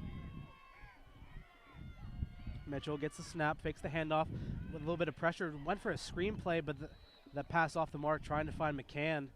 But the pressure was just too much, and that one is going to fall incomplete. Good play there by Mitchell to dump that one off, avoiding the sack there. We'll stop the clock with 10.5 to go here in the third. A couple substitutions. Eden Edenfield will come in, as well as Malik McGriff in the backfield. Still 3 receivers out, with Langley and Tarrant on the far side, Jackson on the near. Jackson in motion. He's going to get the handoff, and it's going to be a reverse. Mitchell throws the block for Tarrant. Tarrant trying to work his way up the field, going to get pushed out of bounds. A little bit of trickery from the Vulcans. And there's a flag thrown again, and it's going to be in the secondary. It's always nice to see the coaches up in the booth just pulling something different out for once, not something a double jet sweep with the reverse. Yeah, it wasn't expected in the old reversal. And that penalty is going to go against Shepherd. That one on number 4, Emilio Pena for a personal foul. It'll be half the distance to the goal, an automatic first down, so the Vulcans well within striking distance now. Yeah, and we talked about how penalties were going to probably play a factor here. And once again, and you just put Noah Mitchell and company right there at the doorstep up of the goal line, as it's going to be set up at the 11-yard line. 1st and 10 from the 11. Mitchell hand that one off to McGriff. McGriff trying to find a hole, gets tripped up after picking up a few. He's going to get brought down at about the 7 or 8 yard line. Picks up about 2 or 3.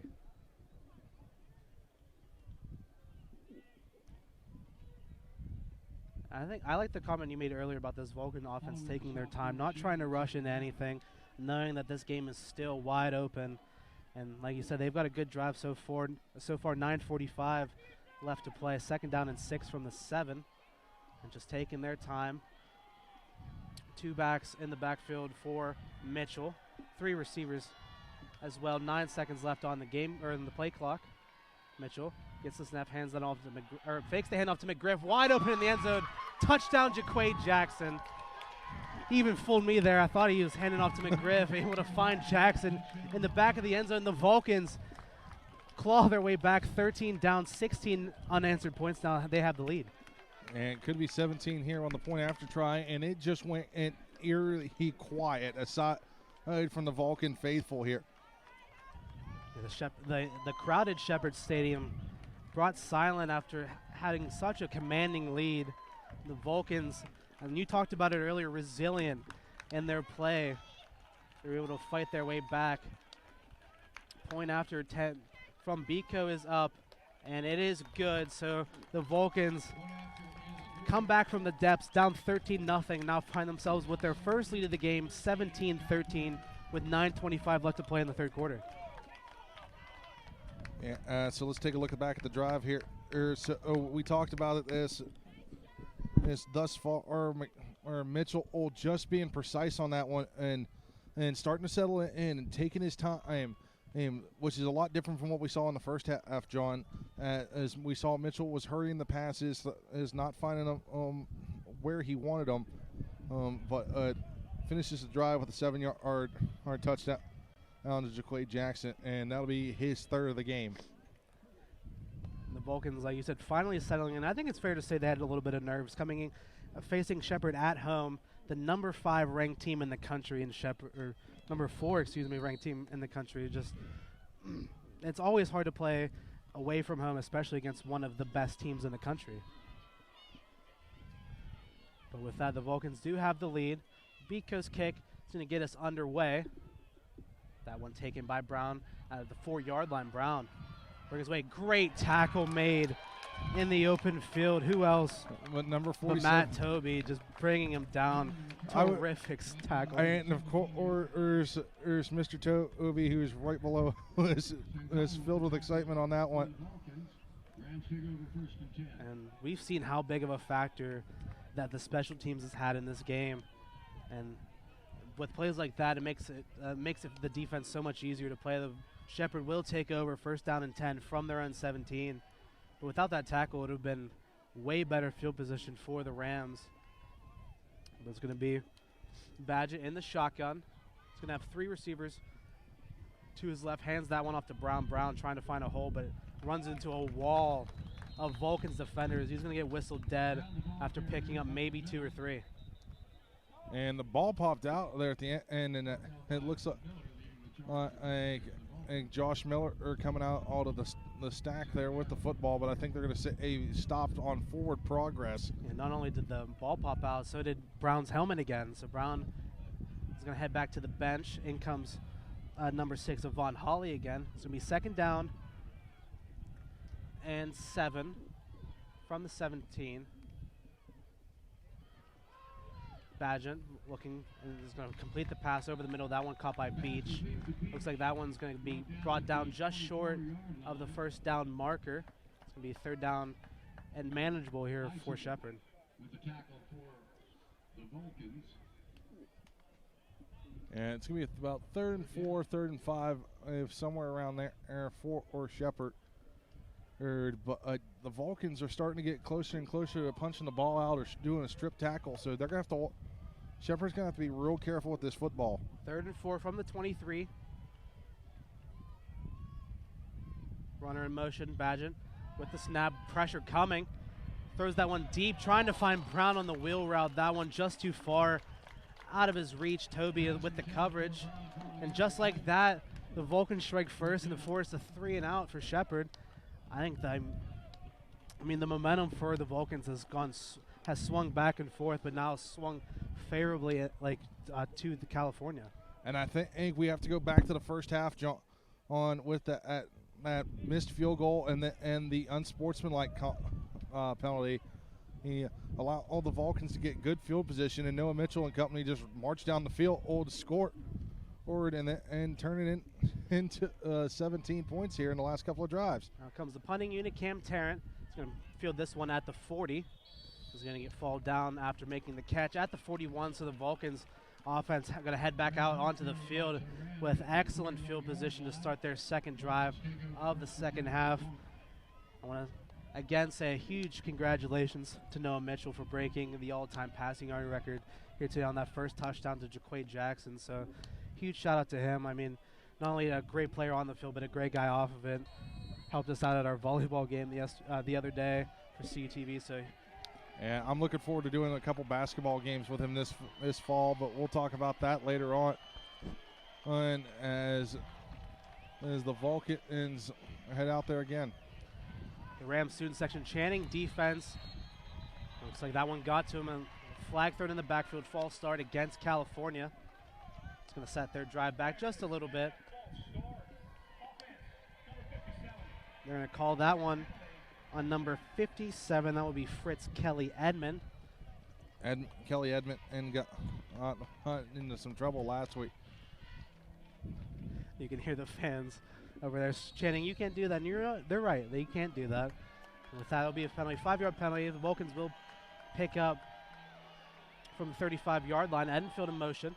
Fakes the handoff to McCann. Screen pass to Jackson. Jackson has blockers ahead of him and is able to get a good chunk of yardage brought down inside of the Rams territory at the 47-yard line. So first down and more. Great catch, or great play call by the Vulcans. Yeah, that one's going to go for 16 on the play. So the first got back the penalty yardage to the original line and then some. So it's going to be ball on the 47 of Shepherd now. First down and 10 on the 47. As McCann in the backfield, Edenfield close to the right. 2 receivers to Mitchell's right, 1 to his left. Mitchell gets the snap. Steps up in the pocket, throws it quickly to McCann underneath. McCann doing a great job at creating some separation. Gets a couple nice juke moves in there. Picks up a nice chunk of yardage on the first down. And that's back-to-back first downs completed. And Vulcans are just rolling here. Another 11-yard gain on that one. It'll be at the 36 of Shepherd now. And we didn't see much of this last week. We definitely saw in week 1 against Fairmont. Just this offense, once it clicks, once it starts going, it just does stuff like this. It'll just pick you apart left and right. Well, here was the other thing, is we didn't see the check downs like we did because Mitchell didn't have time. They're giving him too much time here. 7 minutes and counting here in the third quarter. California up by 4. Mitchell gets the snap. He's going to hand this one off to McCann. McCann gets a couple blocks. He's going to make his way up the field, brought down at about the 31-yard line after picking up about 5. McCann, the ball carrier, brought down by. And that's been in the narrative here. Just a couple quick passes is onto the check down routes, hitting the quick bubble screen passes and then just quick short yard run in plays for the Vulcans as we see a couple guys switching in and out here for California. And like you talked about earlier, just taking their time, just giving what the defense is giving them, just taking what they can, just not trying to do anything flashy. And it has been effective. Second down and 6 from the 32. Edenfield and McCann in the backfield with Mitchell. Has Willis alone on the near side. Mitchell gets the snap. Set to pass, trying to find Willis on that one. That one nearly picked off over the middle. Number 3, Dwayne Graham nearly was able to jump Mitchell on that one and take that one away. Yeah, and that could have turned this game upside down once again. But it's going to bring a third and manageable for the Vulcan. And so you got to think Mitchell's going to look for that quick check down on, but he's got his 2 favorite targets on the far side in one-on-one. 3rd and 6 from the 32. Like you see, he's got Tarrant and Jackson on the far side. He's got Edenfield and Willis on the near side, McCann in the backfield. Mitchell gets the snap, looking to his left, fires, caught by Jackson. Jackson spinning away outside. Jackson with the stiff arm gets pushed out of bounds by 3 players and has enough yardage for the first down. Mitchell to Jackson has just been like, you can't stop it. It's just been on fire today, and that time enough for a first down. And that's the thing here. You're doing one-on-one in coverage with Jackson, and you can't do that. You can't play zone on Jackson either, because they're going to find that seam, and they're going to expose the defense for it every time. I mean, we saw it on that first touchdown pass. Jackson was just left wide open and just had the red carpet to the end zone, just untouched. And that time you can't play man against him. You can't play zone against him. You can't double cover him because you have other players left wide open. Mitchell gets the snap. He's going to hand that one off to McCann. McCann works his way up the field. He's going to get tripped up after picking up a few. And they'll bring up 2nd down for the Vulcans. And here's the other thing is how the Vulcans have been using the clock.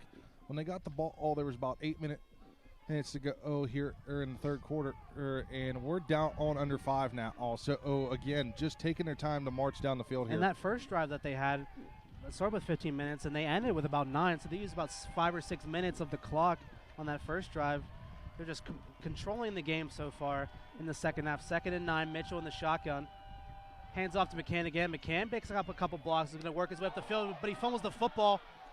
And both teams are fighting for it. It looks like, I believe Shepard is going to come up with the ball. There was a flag thrown in the back, but I don't even think it's going to matter. As Shepard going to take over. So we'll find out what the call is here, but they're way inside their own.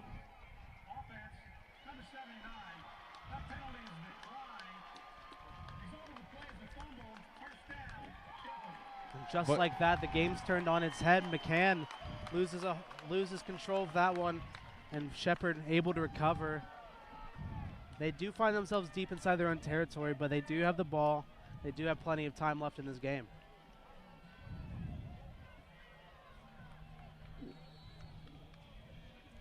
So taking a look here, John, after that first drive, the Vulcans had the ball for 5.5 minutes, and then for another 4 there. So they are just chewing this clock here. So let's see what they can do here on defense and maybe come up with a big stop. Badgett gets the snap, looking for help, and is able to find a receiver wide open over the middle. Big catch made, but get brought down that time. Again, number 87, Brian Walker picking up a huge catch over the middle, and not only gives the Rams some breathing room, gives them plenty. 26-yard completion on the first play. As I talked about earlier, or having to be secure with the football, he nearly had it come out there right before he fell over the ground. Badgett in the shotgun. Right alongside him, 3 receivers out. Badgett looking for the quick pass, trying to scramble. Is able to find Walker again. Walker trying to fight off the defender, isn't able to do so. I think Noah Dillo with the tackle there, but a nice one-handed catch by Walker. Yeah, Walker was a little surprised on that one, and turned around and said, "Oh, hey, hello, oh, I have a football."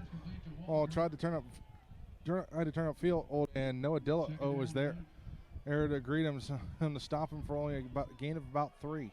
And if you're a quarterback, that has to be the best feeling. Even if you don't have the best throw, you know you have receivers out there that are able to catch anything. Walker pulls that one in for about 2. 2nd down and 8 from the 33.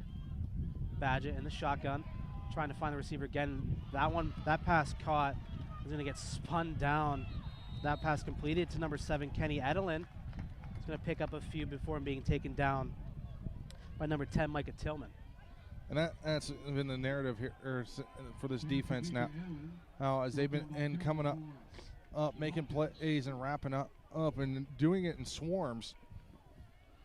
And this is a chance for the Vulcans defense to get off the field. 3rd and 3 from the 43. 3 minutes left in the third quarter. All threes. Vulcans up 17-13. Badgett in the shotgun. Vulcans looking to send the house here. And they do. Badgett brought down in the backfield, number 16, Jack Kalechi again. We talked about him in the first half. Well, he comes up big there. And that one better end up in the highlights because Jack Kalechi untouched, had a perfect lane to Badgett and just wrapped him up and threw him down with authority back to the original line of scrimmage and then some. Like I said, I just saw the Vulcans looking to just bring the house. 4th and 12 now from the 39. If our producer Gary is listening to that, please put that in the highlights. And Gary looking back here at us, so I think that he heard us on that one. Tarrant back to receive the punt. And that one almost blocked once again. Oh my God, huge hit. Tarrant fumbled the ball, but the Vulcans able to hop on top of it. Huge hit by number 31, Naeem Alexander. I don't know about that one. That one's questionable if you ask me. As we have the Shepherd player a little shaken up. But that one should have been in targeting, and I'm sorry. That one was unnecessary. Tarrant didn't call the fair catch, wanted to run with it, but Alexander lays him out. We have the referees around discussing, like you said, a potential targeting. It looks like Coach Dunn wants an answer about what just happened. And I think they're going to discuss that because that's what it looks like. Because Tarrant and it was a high hit from Alexander. And I'm sorry, I have to disagree with the Shepherd fans here. That's not a legal hit. That was a defensiveless player. He was not being able to watch for the ball. So therefore, that one then should be targeting. Vulcans, Tarrant did fumble the ball, but the Vulcans able to pick it up. The referees, after a little bit of a discussion, looks like they're going to come over and talk to coach. Looks like there will. I don't believe there's going to be any flag on the play there. We'll wait after they talk to Coach Dunn here on the near side. And like you said, you hear the players or the fans from both teams just kind of disagreeing with each other. The Vulcans fans calling for the targeting, like you said. Tarrant didn't call the fair catch, but did get absolutely drilled by Alexander. And it looks like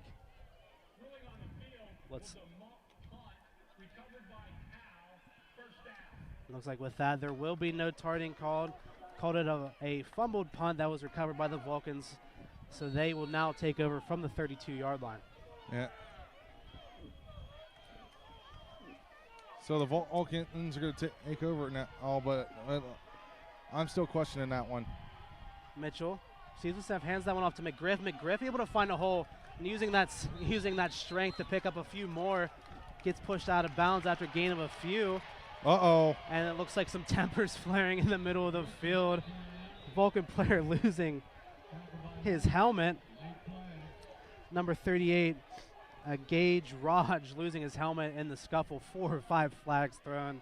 Oh, man. So we're waiting to see what the call is going to be on. But I missed what happened as well. Oh, because I was looking at McGriff on the run. And so. And this is where the Vulcans need to keep their head cool. They're beating one of the best teams in the country, and after a big hit like that, your players can't get upset, but you need to use that as fuel more than just trying to retaliate. So we'll wait to see what this call is going to be. And you can hear Ian Edenfield trying to pump up the crowd. I heard him say a couple things that I don't think we can say on the air, but just awaiting the final decision from the referee here. Yep, so we'll find out the call here.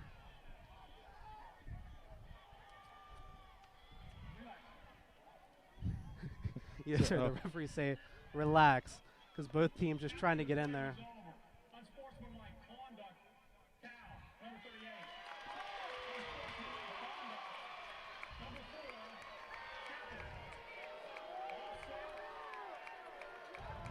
They're going to call 2 unsportsmanlike conducts of penalties, 1 against each team, so those penalties will offset. And the Vulcans, and they're going to replay the down, be first down and 10 from the 32. Yeah, especially after and number 4's got to watch himself here, or excuse me, number 3 of the Rams He's pleading the case to the referee. He's got to watch, otherwise he's going to end up getting called for something here. Yeah, I don't think he's going to win that one. Dwayne Grantham just trying to make reason with the referee, but both of those penalties will offset. The Vulcans will replay first down. From the no, they're going to give him the yardage, and so nothing's going to cancel out here. So they will but it'll be 2nd and 5 for the Vulcans now. What a game we got, huh? This has been everything that I think we thought it was going to be, and maybe even more. 1:50 left to play in the third quarter. California up 17-13. The referees on the field just telling the players that they got to relax. And the Rams student section across from us reinvigorated after a couple plays in a row. 2nd down and 5 from the 37. Mitchell gets the snap, quick pass, complete to Edenfield. Edenfield brought down at the first down marker. Late flag thrown after. Yeah, I'm not sure what the call is here. Here, we'll find out in a second. Late flag thrown by the side judge. Waiting to see what it's going to be. Looks like the offense. Looks like the offense sitting around the first down marker. We're waiting to hear the final call here. A fan underneath of us saying it was number 12's fault, so maybe it was. We'll find out.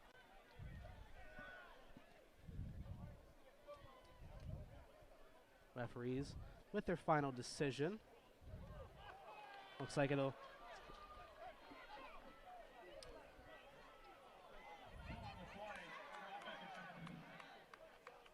So there was no flag. So no flag on the play after that one. Mulligan. Yeah. By the referee. 1st down and 10 for the Vulcans on the 43-yard line of Shepherd. Mitchell in the shotgun. Edenfield in motion to the right. Handoff's going to be to McGriff. McGriff able to find a hole and pick up a few yards there. Nice job by McGriff. It's going to get brought down just at midfield. Pick up about 7. Yeah, McGriff and this offense has just been rolling here. If it ain't broke, why fix it? Exactly, and along with that, they're just wasting so much time. I've controlled the time of possession here in this third quarter. Less than a minute now, 55 seconds in running for the Vulcans. And it looks like what the Vulcans are going to do here is just run some clock down here. Mitchell in the shotgun. Fakes the handoff to McGriff, rolling to his right. Pass down on the sideline. It's going to be caught on the sideline by Willis the third. Showed off some good feet there, able to get the toe tap and pulled that one in for the first down. Doing the toe tap after like Deontay Johnson did last week. And with that will be a first down. About a 5-second difference between the game clock and the play clock. So the Vulcans will need to get one more play off before the end of this quarter. McGriff in motion. Mitchell with the snap. Firing deep down the left-hand side, trying to find Langley. That one just too far overthrown. Langley had the man beat, but that one just too far. And it's going to end up incomplete.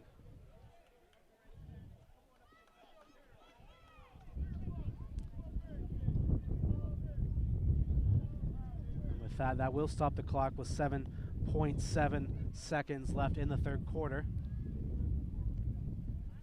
2nd down and 10 from the 37. So there's some action down below us. Some fans getting fired up, you know. And a close game. Mitchell in the shotgun, gets the snap, looking to his left. That pass just got away from him, trying to find Willis the third on the far side, but that one ends up in the dirt, incomplete. 3rd down and long now for the Vulcans. Yeah, keep it simple here. Go to your check downs if you need to. The Shepherd bench over there just trying to get the fans fired up. 3rd down and 10 from the 37. Four wide receivers now for the Vulcans. McGriff still in the backfield. He's going to hand off to McGriff. McGriff able to work his way up the field. Is going to get brought down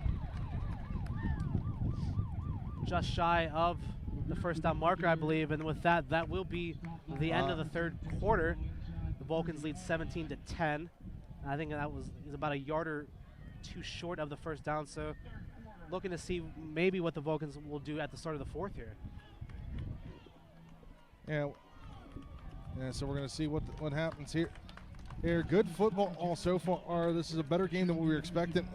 And John, as I know, we had a lot of questions about today.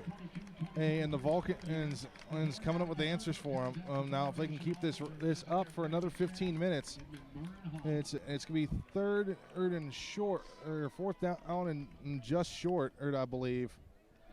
And we talked about it last week, and we talked about it a little bit earlier.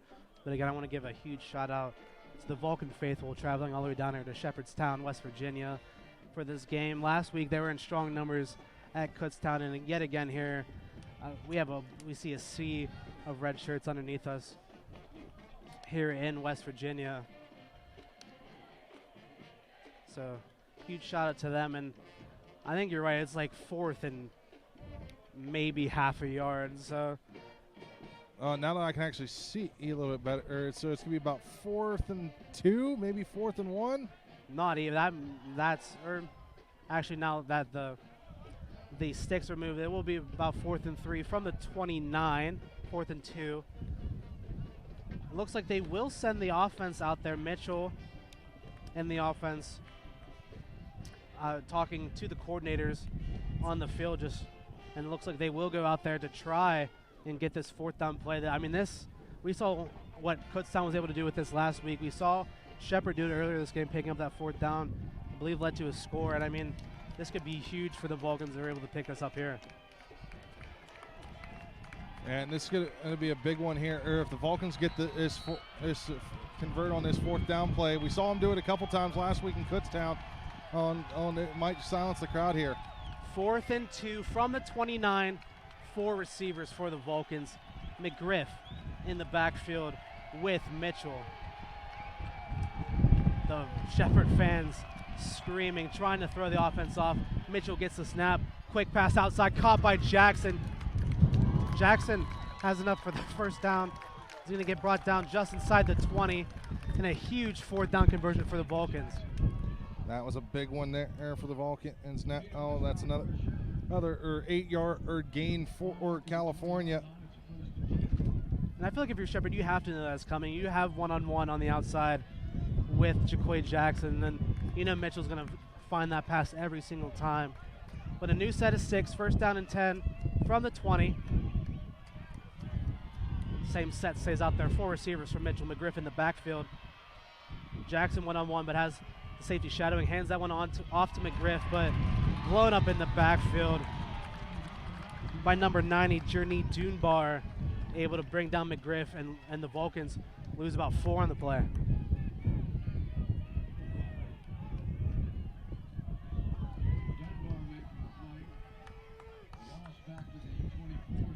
So with that, Vulcans lose 4. Second down and 14 from the 24. Mitchell awaiting the signal from the sideline. 3 receivers to Mitchell's right. Mitchell gets the snap, looking to his right, stepping up in the pocket, is able to find McGriff. McGriff pulls that one in with that one-handed catch, picks up about 5, or it looks like he's going to get marked right around the original line of scrimmage, so 3rd down and long now for California. Looks like he's going to get it back in within the sticks. It's going to be about 3rd and 9, 3rd and 8, somewhere there, John. So still 3rd and long for the Vulcans. Inside of field goal range from Beatco, but looking to get a little bit more. 13:15 left in the fourth quarter. California up by 4, 17-13. Vulcans wide receivers mixing up the position they're trying to stand in, but 9 seconds left here on the play clock. Mitchell in the shotgun, gets the snap, looking to his left, trying to evade the pressure. His throw is going to be broken up, trying to find number 14, Logan Pfister, but a great pass breakup by number 2, Dante Harrison, able to get that one away from Pfister. It will bring up 4th down, and it looks like the kicking unit will come out. And that would have been a highlight reel catch if Pfister brings that one in because that would have been the first down and then some and more time off of this clock here. Yeah, both players there just met at the apex of their jump, but Pfister unable to pull that one in. So Vico out there once again for California, able to make the one at the end of the first half to cut it to 3. And now looking to extend the Vulcans' lead to 7. Vico's kick is underway. Vico's kick is up, and Vico's kick is good. So with 12:46 left to play in the fourth quarter, California 20 unanswered points, find themselves with the lead 20-13 over the Shepherd Rams. And this Shepherd's offense in the second half has been, knock on wood, non-existent so far. This defense for California has been lights out. And this is the defense we saw all 2 weeks ago when they took on Fairmont. And so the Vulcans just have to stand strong here. You do have a touchdown lead here, or just hopefully you just pray that Shepherd doesn't go for the 2-point conversion and convert. And I think even with this, even if no matter the result of the game, I think there are huge takeaways from California. They've been able to stifle for most of the game one of the highest powered offenses in the entire country in Shepherd. Yeah, while we got a moment here, shout out to our sponsor. Haunted Hills Estate Screen Park is now open for folks in Uniontown, Pennsylvania. The premier haunted attraction in the Pittsburgh area, featured on Travel Channel, all the local news networks and more. Or get your tickets now at hauntedhillsestateScreenPark.com and check them out with 2 new attractions. Back to receive for Shepherd will be Brown and Batten, both standing at about the 10-yard line. Vico's kick will get us underway. Vico's kick going to get brought out by Brown. Brown takes it from his 8-yard line. Brown trying to find a seam, is going to get brought down at the 25, but a flag thrown in the back. Looks like this one is going to get brought back just a little bit. Yeah, talk about a heavyweight bout here, Joe. And as I thought, Brown just went to Suplex City via Miller. Yeah, the Vulcan special team swarming on these tackles, doing a great job. But waiting to see what this flag will be. I believe it will be coming back. I think this is it's going to be an illegal wedge block against Shepherd. Half the distance to the goal will move them back. So Shepherd's offense will start inside the 10, I believe. They are stopped at what looks to be the waiting to see where the spot 17-yard line be. Looks like they'll take over from. Looks like they're moving them back. Looks like the chains were set up at around the 13, but they're going to get brought back to the 8-yard line. So Shepherd pinned deep, and that's what's hurt them so far this game has been the penalties. We talked about it last week. We talked about it at halftime. These penalties have been killer in these games. And this is where if you want to make a big stand on defense, now's the time to do it. Badgett in the shotgun. Fakes the hand up to Brown. Pressure up the middle. That one caught. Flag in the secondary, but that pass complete and caught to Cook. The catch will be enough for a first down. Waiting to see what the flag will be. Badgett under a lot of pressure, be able to make that throw very nicely.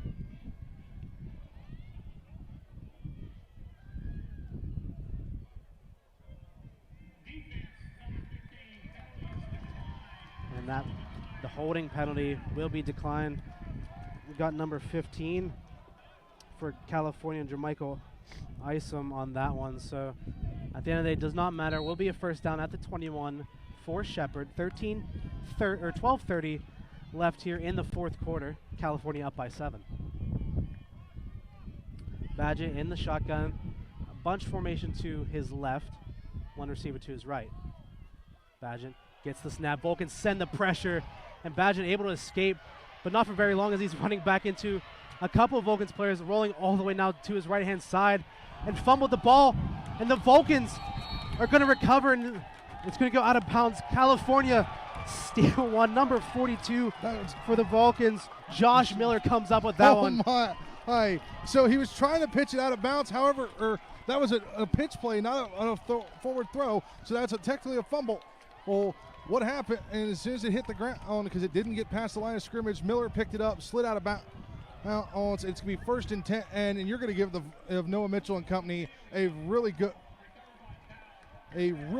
starting position from their own 21-yard line, and the Shepherd fans have just gone quiet with 12:05 left to go here in regulation. The Vulcans defense in this second half has made play after play after play, none bigger than that. Josh Miller able to pick up the fumble recovery. Vulcans take over from the Shepherd 21. Mitchell in the shotgun sends Enfield in motion to the left. Looks like there will be a flag thrown. It's going to push California back on the false start.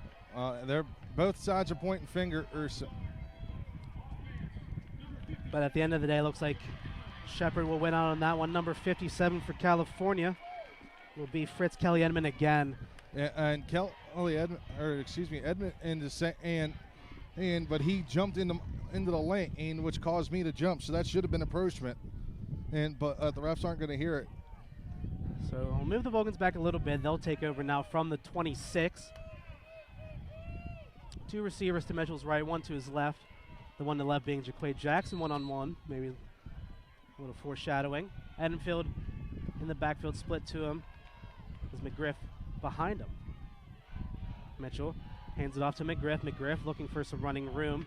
Will pick up a few, will be brought down at the 25-yard line, pick up about 1 or 2. That's McGriff snap. Been rushing for quite a bit. And I haven't seen any signs of McCann anywhere on the sideline. I stand corrected. Speak of the devil, and he shall appear here, I guess. Standing just below us here. He's had the best game of the half so far, or I've not seen McCann in much this half, other than 1 or 2 plays. But McGriff's been rushing in for most of most of the second half here. Vulcans need to get a play off. 5 seconds left on the play clock. It looks like with that a little bit of confusion, California will call a timeout. 11:19 left to play in the 4th quarter. Cal will take their first timeout, up by 7, 20-13. It looks like they just couldn't really figure out what they wanted to do on that play. While we got a moment here, jump on the fall. Want to stay up to date with everything in Cal Vulcans. Follow them on their social media accounts on Twitter and Instagram at Cal Vulcans, or you can go to calvulcans.com to stay up to date with all scores, highlight schedule changes, rosters, game notes, and any news that deals with the Vulcan athletics. Shout out to our friend Matt Kiefer and company over there at Sports Info. Without that, we don't get to do our job. Yeah. Huge shout out to Matt, absolutely lovely guy. Also, make sure to keep up to date with everything at CUTV and Friends on anywhere that you can listen to podcasts. You can go through the Coaches Show High School Roundup with me and you, Caden's Corner, and our brand new show. That's what she said. So make sure to check us out on Spotify and Apple Podcasts. Coming back to this, 11:19 left to play after California timeout. And we'll take over 2nd and 13 from the 25. Mitchell in the gun.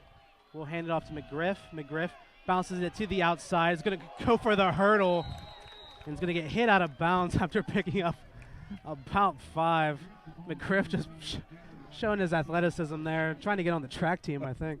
Yeah, McGriff hurdled one defender or got knocked out of bounds by another, or if he cleared the second one, I would have probably put my headset down and left, because nothing was going to beat that one tonight. Yeah. Sign that man up for the high jumps. I'm telling you. With that third down and 8 from the 19-yard line of Cal. Mitchell getting the signal. 4 receivers set for the Vulcans. McGriff in the backfield with them. Mitchell in the shotgun. Mitchell gets the snap, looking to his right. Pump fake pass is complete over the middle, I believe, to Pfister. And depending on where the spot is, looks like he's going to get called just short of the first down marker. Going to bring up about 4th and 1, 4th and 2. And I believe with that, looks like the Vulcan offense is going to stay. No, they're going to send the field goal unit out there. I was going to say that would have been a ballsy call to go for it on 4th down, because, I mean, if you make this field goal, it's a 2-possession game. I don't know. We allowed to say that on the air? What? But anyway, that'd have been a gutsy move there on 4th and 1 this late in the game. But Biko could ice it here. Biko sets up. His kick is up, and his kick is good. Vulcans now 23 unanswered points. Double-digit lead now, 23-13. 10:02 left to play. Coach Dunn giving an earful to the head referee on this close side. Not really sure what he's yelling about, but I'm sure we'll hear more about that on the coaches show this week. But I think you hit the nail on the head earlier. This Vulcans team has been resilient, and we talked about their comebacks last year, especially the one in the Cold Bowl against IUP, and this time down 13-0 and just scored 23 unanswered points and find themselves up big with 10 minutes left here against Shepherd. Also, fans, and stay up to date with everything CUTV. Follow us on Twitter or on Instagram. On Twitter at CUTV_PA, on Instagram at CUTV EPA, or go to our YouTube channel to see all our shows, games, and more, or at CUTV Sports 1 and on YouTube. I almost said Instagram there. That'd have been wrong. And you know what? While we're at it, follow us. John Sape, John Sakaguchi. Follow us on social media. Own personal plug there. Biko gets his kick underway. It's going to be fielded by Brown at the 10-yard line. The Vulcans special teams swarming, but Brown breaks a couple tackles but slips. I think he was terrified at the sight of Biko running him down. Wouldn't be the first time we've seen Biko lay the hit down. As we saw him do that last year, or earlier this season again. And Fairmont, he laid a runner out. Tried to get a little too fancy on the juke move as he ended up slipping and sliding on the turf. But either way, it's going to be good field position here for Shepherd. Brown fielded that one at the 10, brought down at the 35, so a 25-yard return, like you said, gives good field position for Shepherd now, as they need to get back into this game if they want any chance of winning. Badgett in the shotgun. Badgett looking to his left. Quick pass to the outside. That one incomplete behind his intended target in number 7, Kenny Edelin. First time I believe we've called old Edelin's name tonight. Yeah, I haven't heard from him in a while. That one, just trying to get him on that back shoulder, but Edelin just ran too far away from it. We'll bring up 2nd down and 10. And this Vulcans defense has just made play after play in this second half. Looking to do the same here. Bringing a couple players into the box. Badgett gets the snap.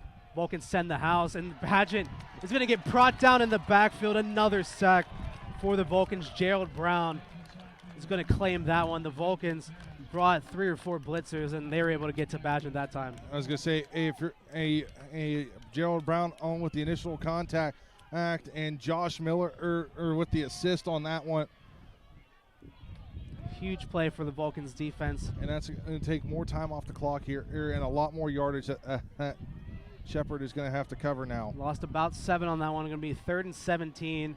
And if you're Shepherd, I think you are in 4-down territory. They need to get back in this game. Badgett in the shotgun. Vulcans rush 4, but the pressure's getting to Badgett. Once again, Badgett stepping up out of the pocket, scrambling to his right, throwing down the field. That pass is caught just shy of the 30-yard line by number 13, Marlon Cook. Huge play by Badgett to escape the pressure and able to find Cook down the field for a big gain. And that's going to put Cook over 100 yards receiving on the day. But you're going to have to watch him as he does have one of the 2 touchdowns in the game for Shepherd. But if you're the Vulcans, you got to step up big here. So Shepherd will take over 1st and 10 from the 33 of California.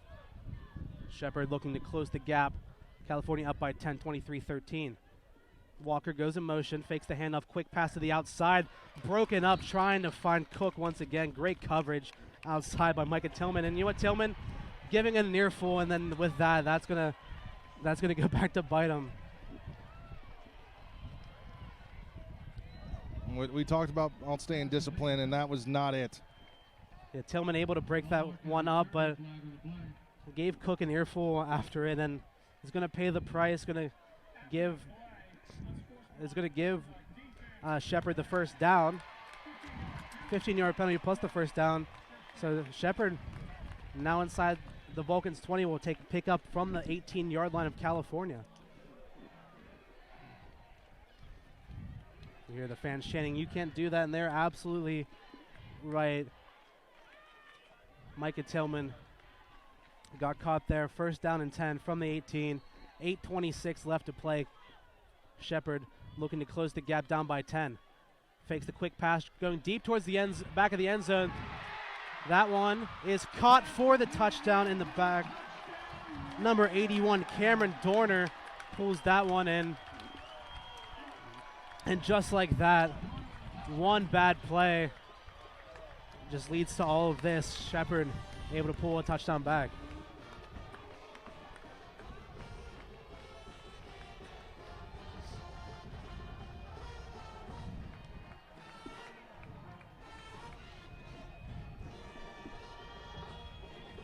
So with that, it's going to cut the lead down on to 4 here. Here, let's see if they make the after or try. Awaiting the extra point from Haney. Haney's kick is up, and that one is good. So all of a sudden, 3-point game, 8:20 left to play. Undisciplined play from the Vulcans. Had third and a million. Shepard able to pick it up, and then after an incomplete pass, Micah Tillman with that unsportsmanlike conduct set up the score for Shepard, and now a 3-point game now with 8:20 left to play. Well, let me ask you this, John. If you're the Rams, do you go for the onside kick here, or do you trust your defense and try to come up with a stop? Because the Vulcans, who did score 23 straight, 8 unanswered points. I mean, for me, I feel like you have to kick it, because if you don't recover this onside kick, you're just giving California such good field position. You have to have trust in your defense. 8:20 left to play, still plenty of time. They still have all 3 of their timeouts as well. Do the Rams of Shepard, so have to put a little bit of faith in their defense. They're gonna have Haney back to kick. And you're going to have Hamlin back to receive for the Vulcans. Hamlin's going to take it from about the 6-yard line. Hamlin, nice little moves in the middle of the field. Hamlin bursting up the seams. Hamlin only has the kicker to beat, but is stumbling. Noah Hamlin could have just flipped the game on its head. Only had the kicker to beat, but got too fancy with it. Jukes himself out of his own shoes and is going to fall down right at midfield. Yeah, he hopped up and he knew I thought he had it. I thought he had it. Now, from being a guy that was good, that loves special teams, I've heard what those guys have said coming off of there. They're like, man, and that turf slick. They come up with all the craziest excuses. But regardless, the Vulcans have probably the best starting field position they've had since that fumble down here at the 21. Yeah, they'll pick up from the 46-yard line. McGriff in the backfield with Mitchell. Edenfield back there as well. He's going to hand off to McGriff. McGriff patiently waiting for a hole. Will find one. Will pick up a few. Going to get brought down at the 48-yard line. Pick up about 2. And just like that, the Vulcans will just look to run out as much clock as possible. Just try to keep this game out of reach. 7:45 left to play in the 4th quarter. California still with a 3-point lead. Found themselves down by 13 early. Scored 23 unanswered points, but Shepard able to cut that lead to 3. Mitchell hands off to McGriff again. McGriff trying to make a tackle. Can't do it. Going to get brought down just at the line of scrimmage. Bring up a 3rd down and long for California now. And here's the other thing is what I've been looking at John. And so we talked about how the Vulcans have been taking their time. And guess what? They ran 11 minutes off in that 3rd quarter, and they ran off another 4 and then some here. The Shepard fans getting loud. Mitchell, 4 receivers. 3 to his left, 1 to his right. McGriff still in the backfield with him. 3rd down and 8 from the 48. Line to get is the 44-yard line of Shepherd. Mitchell back to pass, able to find McGriff over the middle. McGriff going to get brought down well short of the first down marker. I thought he had Jaquay Jackson here on the near side, but dumped it off to McGriff. McGriff is going to get tackled at about the 49-yard line, and out comes the punt unit for California. A good hold for Shepherd. Yeah, but the clock's still ticking down here. Here's we're under 6.5 in regulation. And if the Vulcans get a big stop here, or if this is a muff punt and they recover, the Vulcans could put this game on ice. Back to receive is Dorsey. Like you said, the clock running ever so slowly, approaching 6 minutes left in the game. Rosensteel back to punt. Rosensteel with a high, booming one. Fair catch will be by Dorsey right at the 10-yard line. Shepherd, 5:55 left to play, will take over from their own 10. Well, we've seen Shepherd can run down the field with no issue in just a few plays, but we've also seen that stall out with the Vulcans coming up with some big stops. Now, the momentum has shifted a little bit, but we've noticed the count still making big plays. If they get a sack here or a big penalty against Shepherd, the Vulcans defense just need to keep their heads. Shepherd with all 3 timeouts, 5:55 left to play, down by 3. Taking over from the 10, Badgett in the shotgun. Vulcans showing a blitz. They will send some. Badgett looking to fire that one down the field. That one is going to get caught, but is going to get forced out of bounds. Great coverage by Micah Tillman. Yeah, both referees in agreement and saying that he did not make the catch, that he was way out of bounds. I mean, it would have been a spectacular catch if he was able to get his feet down. I think he did pull it in, but wasn't able to get his feet in, and the fans on the far side not happy about it. Great coverage by Tillman, forcing him out wide like that. Will bring up 2nd down and 10 from the 10. 4 receivers now for Shepherd. Brown still in the backfield with Badgett. Vulcan sending blitz, quick throw and quick catch, and a broken tackle, working his way up the field and out of bounds. Is number 1 for Shepherd. E.J. Morgan able to bring that one in and able to pick up some first down and more. All the way out to the 41-yard line now. But the clock continues to wind here. Under 5.5. Under 3.5, I'd expect to see Shepherd a little more desperate. Noah Hamlin unable to make the tackle on that one. Bring up 1st and 10 from the 41. Badgett in the shotgun. Looking, pumps fake to his right, has the receiver open down the right-hand side, and the catch is caught out there. That would be Cook pulling that one in. Nice route by Cook. Able to get by Tillman, and this Shepherd offense is rolling now.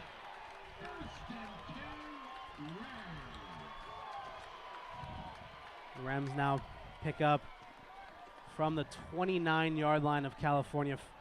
Less than 5 minutes left to play here in the 4th. The Vulcans need a big stop here. Defense has been amazing all night. Just need to continue that. Badgett in the shotgun has some pressure coming. Is able to find Beach, but Beach runs into 3 defenders, brought down in the backfield by number 28, Jacob Siegel. Is going to lose about 2 yards on that play there. And with that, the clock keeps ticking. 4:20 left to play here in the 4th quarter. It's like a 4-receiver set for Badgett and the Rams. Trying to at least get into field goal range and tie things up. But Badgett wants a little more in the shotgun. Gets the snap. Vulcans sending pressure. Badgett, quick throw, trying to find Brown, and the catch is made. He's going to get brought down right around the 15-yard line. That's going to be enough for a first down. Badgett a little bit shaken up after the play, but nonetheless able to get the first down.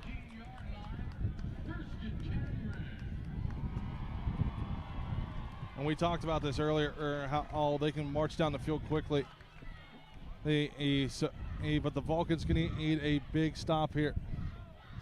Well inside field goal range, just about how much can you get here. First down and 10 from the 16. Badgett in the shotgun, 3 receivers to his left. Stepping up, trying to find some room, is able to find Brown on the check down, but tackled quickly by Miller. About no gain on the play. Great job, or excuse me, that was Matt Toby on the tackle there. Bring up second down and 10 from the 16, 3 minutes left to play.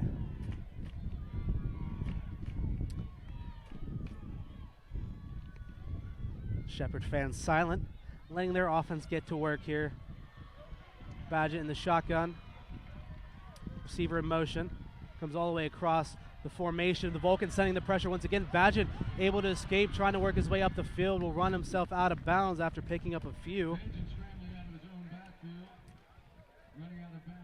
Yeah, for a second I thought I saw a flag, but it might have been just one of the players' towels I saw. It looks like he picked up maybe 1 or 2 on that one. It's going to be 3rd down and 8 from the 14 now for Shepherd. And this is where the Vulcans need to stand tall. Yeah, they need to get this offense off the field. 2:20 left to play in regulation. California up by 3, 23-20 over the Rams. Badgett in the shotgun, looking to his left, has the one-on-one in the end zone, trying to get there. That pass is incomplete, no flags on the backside. The Vulcans able to hold him. And now we're looking to see what are they going to do here? Well, with 2 minutes, literally 1 tick under or 2 minutes to go, I'd just kick it. Kicking it seems like the safe choice. The offense is out there for now, but it looks like they're going to stay out here. So 4th down and 8 for Shepherd. They're putting it all on the line here. Yeah, because if they don't make it, Noah Mitchell and company are just going to run this clock down. Yeah, 4th down. Listen to the Cal faithful coming alive now. 4th and 8 from the 15. Shepherd putting it all on the line here.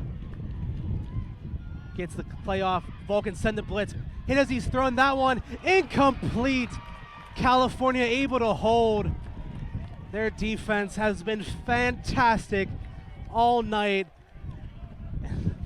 Able to get at least one more stop. So a couple side notes I want to make here, John. This will be the second in top 5 opponent that Cal has knocked off in 5 years.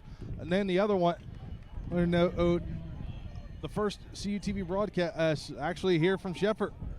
Gary was telling us about that the other day in the media suite. So all them years ago, with JR and company, shout out to JR and Sally watching back in California. Vulcans still need at least 1 first down. Shepherd all 3 timeouts. 1:53 left to play. Mitchell hands this one off to McCann. McCann picks up about 1 or 2. It's going to get brought down. It looks like with that, Shepherd will call their first timeout. We'll stop the clock with 1:47 left to play.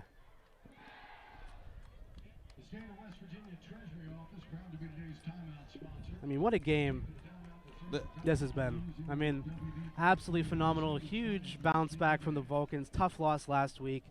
Has played fantastic this week. Shepherd have been riding on the highest high you can think of. Just been blowing teams out left and right. And finally facing their first match of the their first tough test of the season. And it doesn't get any easier for them here as the next week they have to go to Kutztown on the road to start conference play.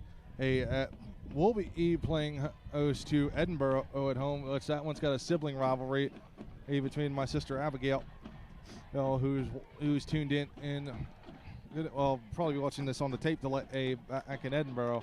And a Penn West rivalry as well. that matter as well. So after the timeout, 1:47, Mitchell fakes the handoff, rolling to his right. That pass batted down.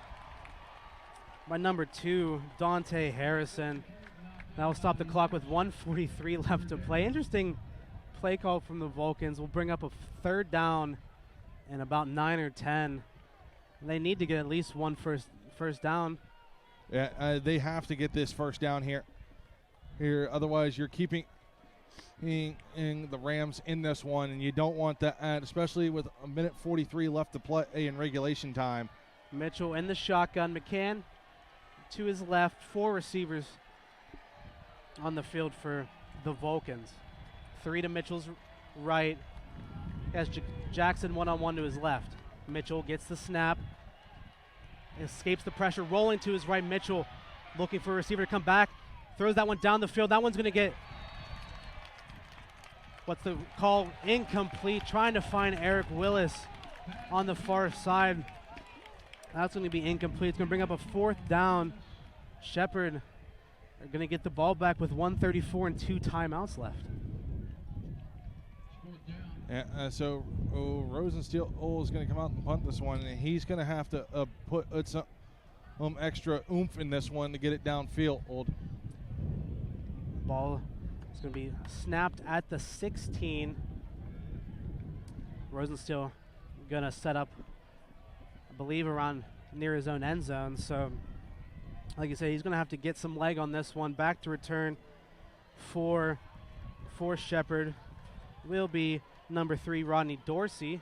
He's set up around midfield here for around midfield for Shepherd.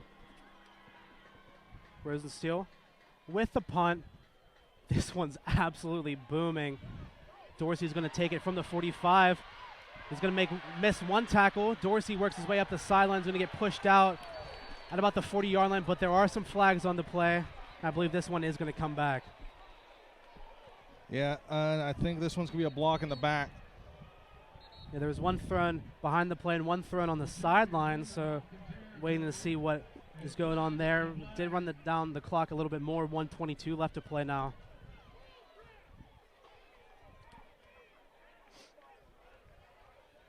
And with that, it looks like Shepherd's offense will start to set up maybe a little bit deeper than the return suggests. Waiting to see the final call from the referees. Well, one of those was after the whistle, so we'll see what this call is. But they're pointing all towards Shepherd on this play.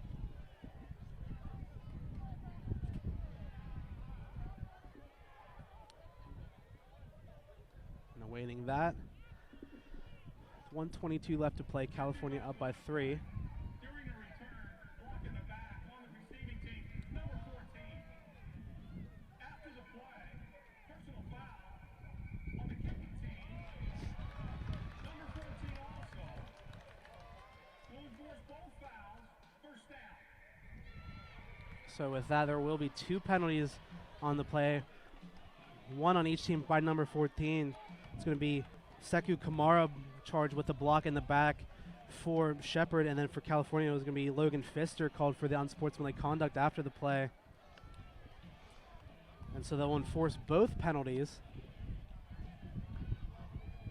I'm just waiting to see where they decide to spot the ball.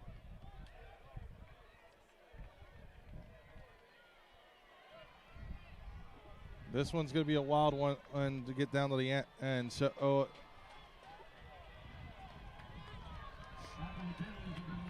So it looks like the ball will be spotted at the 43-yard line of the Vulcans. Shepherd with 1:22 left to play, 2 timeouts, down by 3. Vulcans defense looking to get another stop. And if they're able to do so, more than likely be the last stop of the game. Badgett in the shotgun.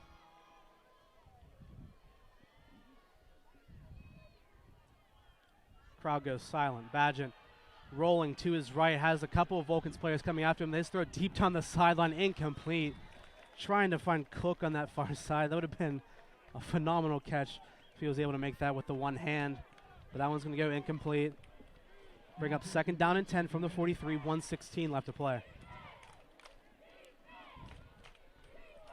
The Vulcans fans underneath us chanting defense. The Shepherd fans going quiet to let the offense to let the offense settle down. Badgett in the shotgun. 2 receivers to his right, 1 to his left. Brown in the backfield with him. Receiver in motion. Vulcans bringing a couple players. That pass incomplete. Trying to find Cook again. And you see Badgett frustrated, telling Cook that he ran the wrong route. With that, it'll bring up a 3rd down and 10 now for Shepherd. Yeah, as the clock continues to tick down, we're under a minute and a half, under a minute and a quarter or now. With that incompletion, the clock will stop. We have 1:11 left to play. Shepherd down by 3 in 4-down territory, so the Vulcans need to get 2 more stops here to get this game home.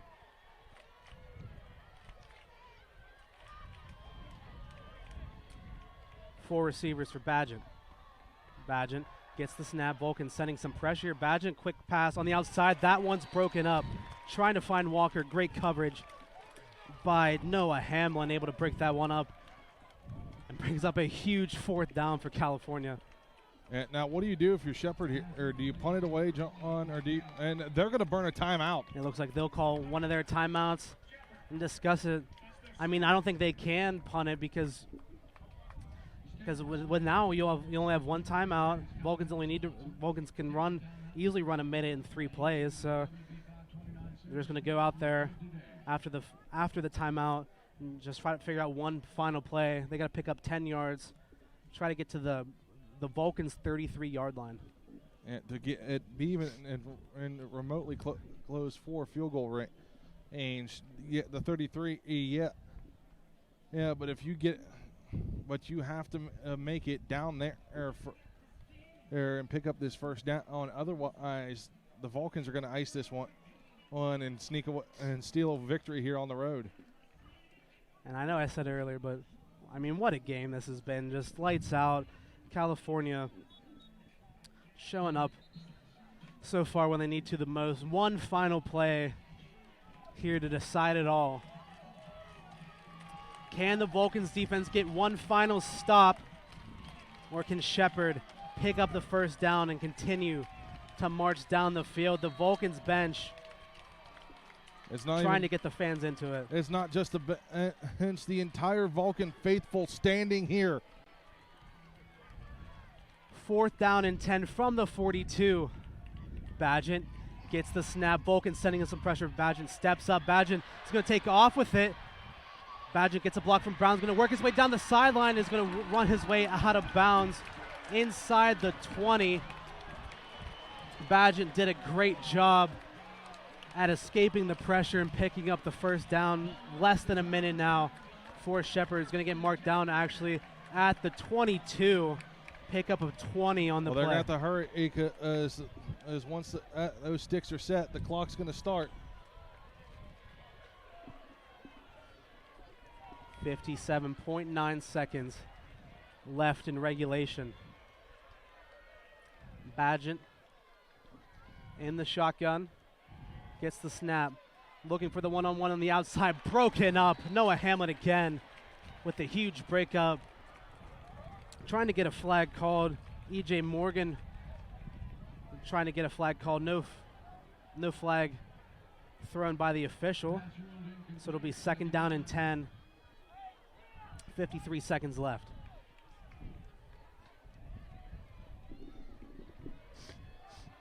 This one's going to be interesting to see how this goes. The Vulcans who are down on double digit. It's now all up by 3. Can they hold here? Can the Vulcans hold? 53 seconds. 2nd down and 10 from the 24. Badgett in the shotgun. Huge pressure, and he's sacked at the 35-yard line. Brought down by number 54, Derek Corboy. I was wondering how long if we were going to hear Corboy's name called today. And Shepherd is out of timeouts. And with that, Shepherd will take one final timeout. Huge play by Derek Corboy. The Vulcans sent a couple. Corboy got to him first. With 47.5 seconds left, Shepherd take their last timeout. It's going to be a 3rd down and long, very long. And this is another chance for the Vulcans defense to get that last stop that they needed. Looks like it'll be at the 35-yard line, so it's going to be a 3rd and 20, I believe, for Shepherd. And this pushes them back out of field goal range. Now you're back at the Vulcan 35-yard line. And I believe is where they're spotting the ball. And well, I know the scoreboard says 25, but that does not look correct.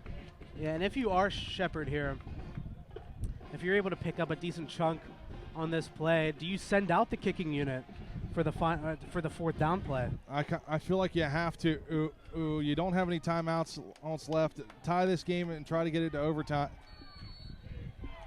I agree. 47.5 seconds left. The Vulcans fans chanting defense. Looks like the Vulcans stacking the box once again.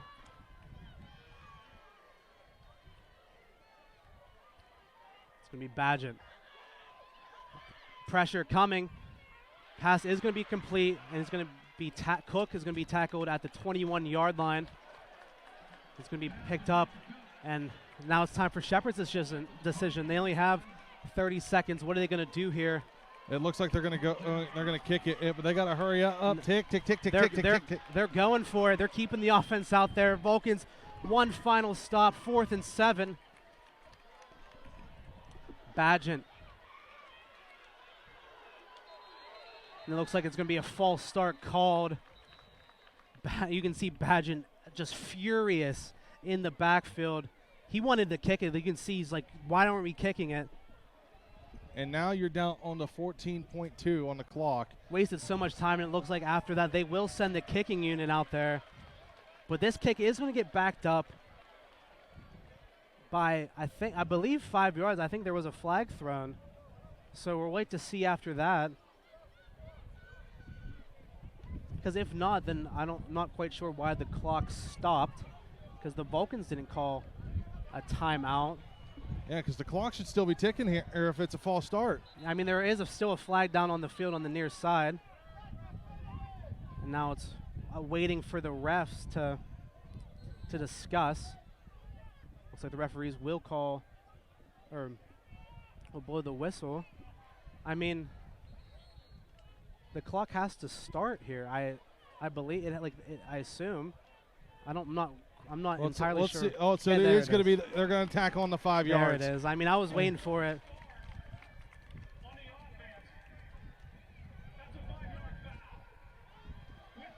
I think there's a 10-second runoff as well.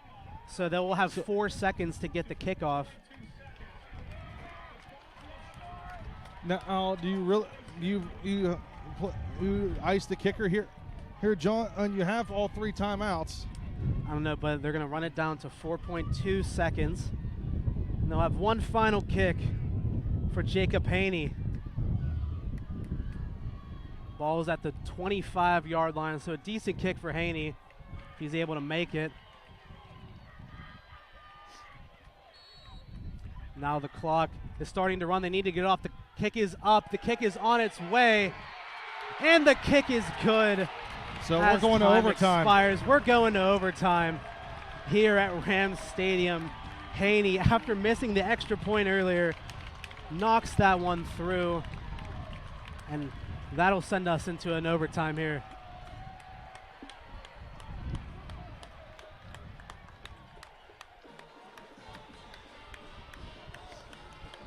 So, this is a wild one here, folks. Hang on. Don't go anywhere. This is probably the game of the week if I'm in the end for the PSAC. Honestly, they're putting us to overtime here. They're giving us some extra work here, Johnny. My throat. I'm not going to be able to talk tomorrow. And you know what? That's fine. That's fine. If this keeps up, I might have to call off work tomorrow. We'll wait and see. Overtime now in Rams Stadium in Shepherdstown, West Virginia. All square at 23. California. Well, the refs are talking about something here. So I don't know. Did we miss a late timeout from Coach Dunn? Not sure. It looks like both teams preparing for overtime. Looks like they're going to explain the rules to the So, captains. It looks like Mitchell and Badgett going to go out for both, one for each team.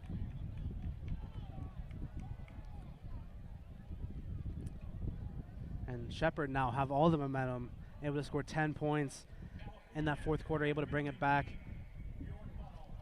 Noah Mitchell calls heads on the coin toss. It's going to be tails. And they deferred? What? So here's the rules. Both teams get a possession here in overtime, but they're going to give the Vulcans the first crack at it. And so California will send the offense out first. Now there's no kickoff. There's no kickoff. No punting. It is only a touchdown. Both teams will get it a possession here. I know they both get the possession. That just seems so strange to me that their offense was on such a roll at the end of that fourth quarter. I don't know why you wouldn't just send them out there to try to strike first. Especially, and you're not going to have any time. So, Noah Mitchell and them can take their time walking down the field here, or starting out at the 25-yard line on the far side of the field. So here we go, folks, and smart move by Noah Mitchell calling for this end of the defend, taking it away from the loudest section of the stadium. Vulcans will take over 1st and 10. We're in overtime, folks. 23-all from the 25-yard line. Mitchell gets the snap. Has some time, has a receiver wide open. It's going to be caught and brought down at the 2-yard line, I believe. So the referees are going to have a conversation about this. One saying Jackson caught it, the other one saying he didn't. So we'll see about what happens here. I think, I'm not quite sure. It was Malik Langley on the far side. They're going to call that one incomplete. Tough break for the Vulcans. Langley thought he had it, but wasn't able to pull that one in bounds. Bring up 2nd down and 10 from the 25 now.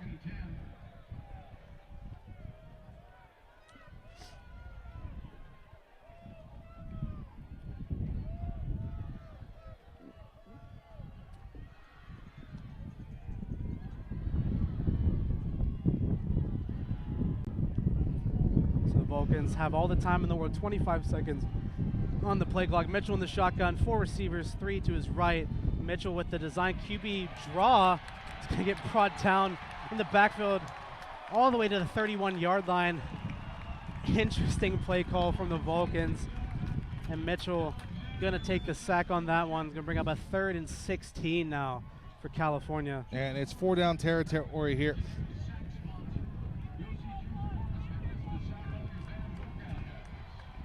Third and 16. Jackson, Tarrant, and Pfister on the close side. Langley on the far side. McCann in the backfield with Mitchell. The Rams fans getting into it here at Rams Stadium. But here's the other thing, and you're leaving, and a couple of these guys is on one-on-one coverage. Mitchell gets the snap, trying to evade the pressure, rolling to his right, trying to throw that one, and that pass is caught inside the 20 at the 18 by Jaquay Jackson. So he's going to get brought down short of the 1st down marker. It's going to be 4th and 3 for California. What are they going to like to do here now? It looks like they will send out the kicking unit, Anthony Bico. Now that is the one thing in over the first overtime, because there's no clock, so it's until the defense makes a stop up. Because if we go to double overtime, there's no field goals. It is 4-down territory there. So the Vulcans send Bico out to give them the lead. Bico, his kick is up, and his kick is no good.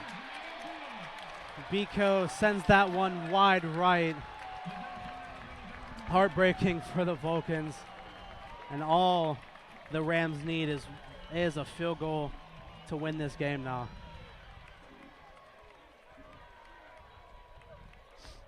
So let's see what the Rams elect to do here. So the Vulcans just need Vulcans need a stop now more than ever. 23-all in the first overtime here at Rams Stadium. Shepard now taking over. And maybe, you know what, maybe I was wrong. Maybe they big-brained me for deciding to give the Vulcans the first crack at scoring. Shepard now back on the field. Badgett looking to give Shepard the win. Badgett, quick pass, caught by Beach. Beach going to get brought down inside the 20. Going to pick up about 5.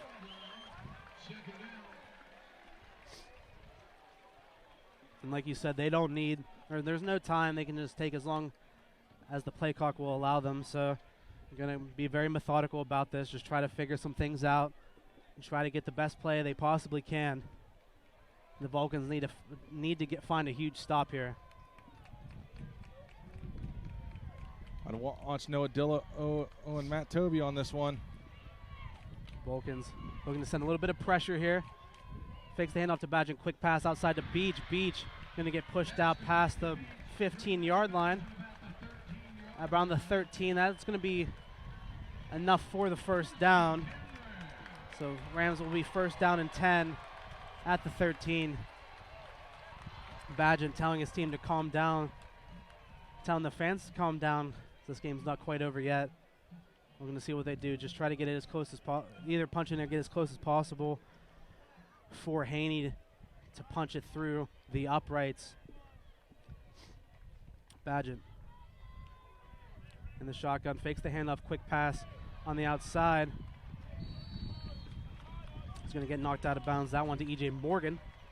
Going to pick up a few for about, going to be knocked out at the 8. Going to pick up about 4.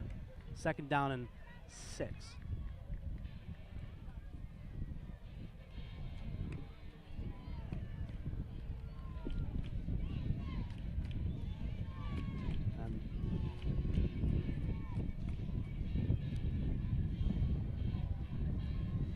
Shepard now with 10 seconds left on the play clock.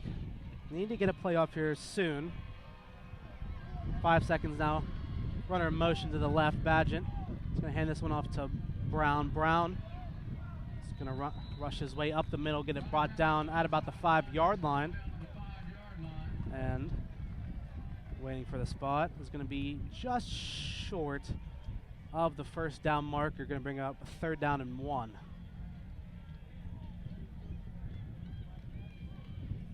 Now just waiting to see what the Rams decide to do. They will keep the offense out there. Vulcans need a miracle here.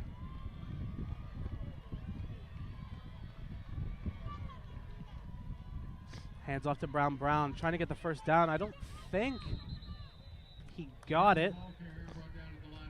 He's going to get brought down for no gain on the play. We'll bring up 4th down. And Shepard sends out the kicking unit. And now they're going to look to end this game. Yeah, but the Vulcans still have 2 timeouts, so they can burn them both here. Ball's at the 5-yard line. Haney set up at the 11. Haney missed an extra point earlier. Can he do it again? Or can he make this? But first, Coach Dunn will call that timeout. And now with their only timeout gone, just try to put some fear into Haney and try to keep him on edge. Like we talked about earlier, we apologize for any profane language you may pick up on our microphones. Some of the fans down below us from both teams getting into it a little bit. And you expect that with such a close game like this against 2 really good teams.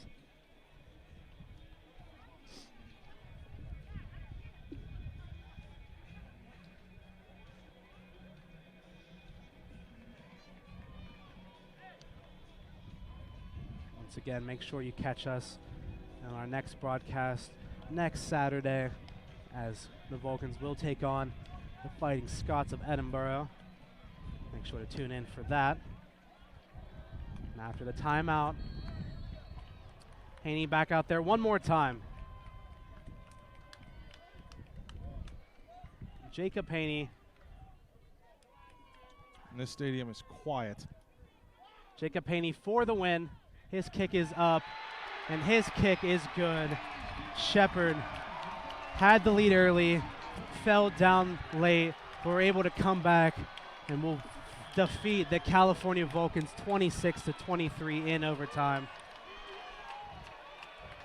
There's some speech between a couple of players after the game. And that's I was gonna say, hey, that's just disrespectful there. That is uncalled for. For especially them and the fans down here. That is just uncalled for. We got some pushing and shoving going on, John. There's gonna be a tussle here. And like you said, tempers flare. That is just uncalled for, or from the players, the fans, unacceptable. Shepherd. Or you got your win and take your ball, all go home, but none of that. That shouldn't be called for. Or I'm sorry, that is just straight disrespectful. Shepherd players waving away the Vulcans as they pull out the win here at Rams Stadium, 26-23 in overtime. From everyone here at CUTV, Jonathan Sakaguchi and me, Jonathan Sabe, thank you very much for listening. Thank you very much for watching. We'll see you guys all next time.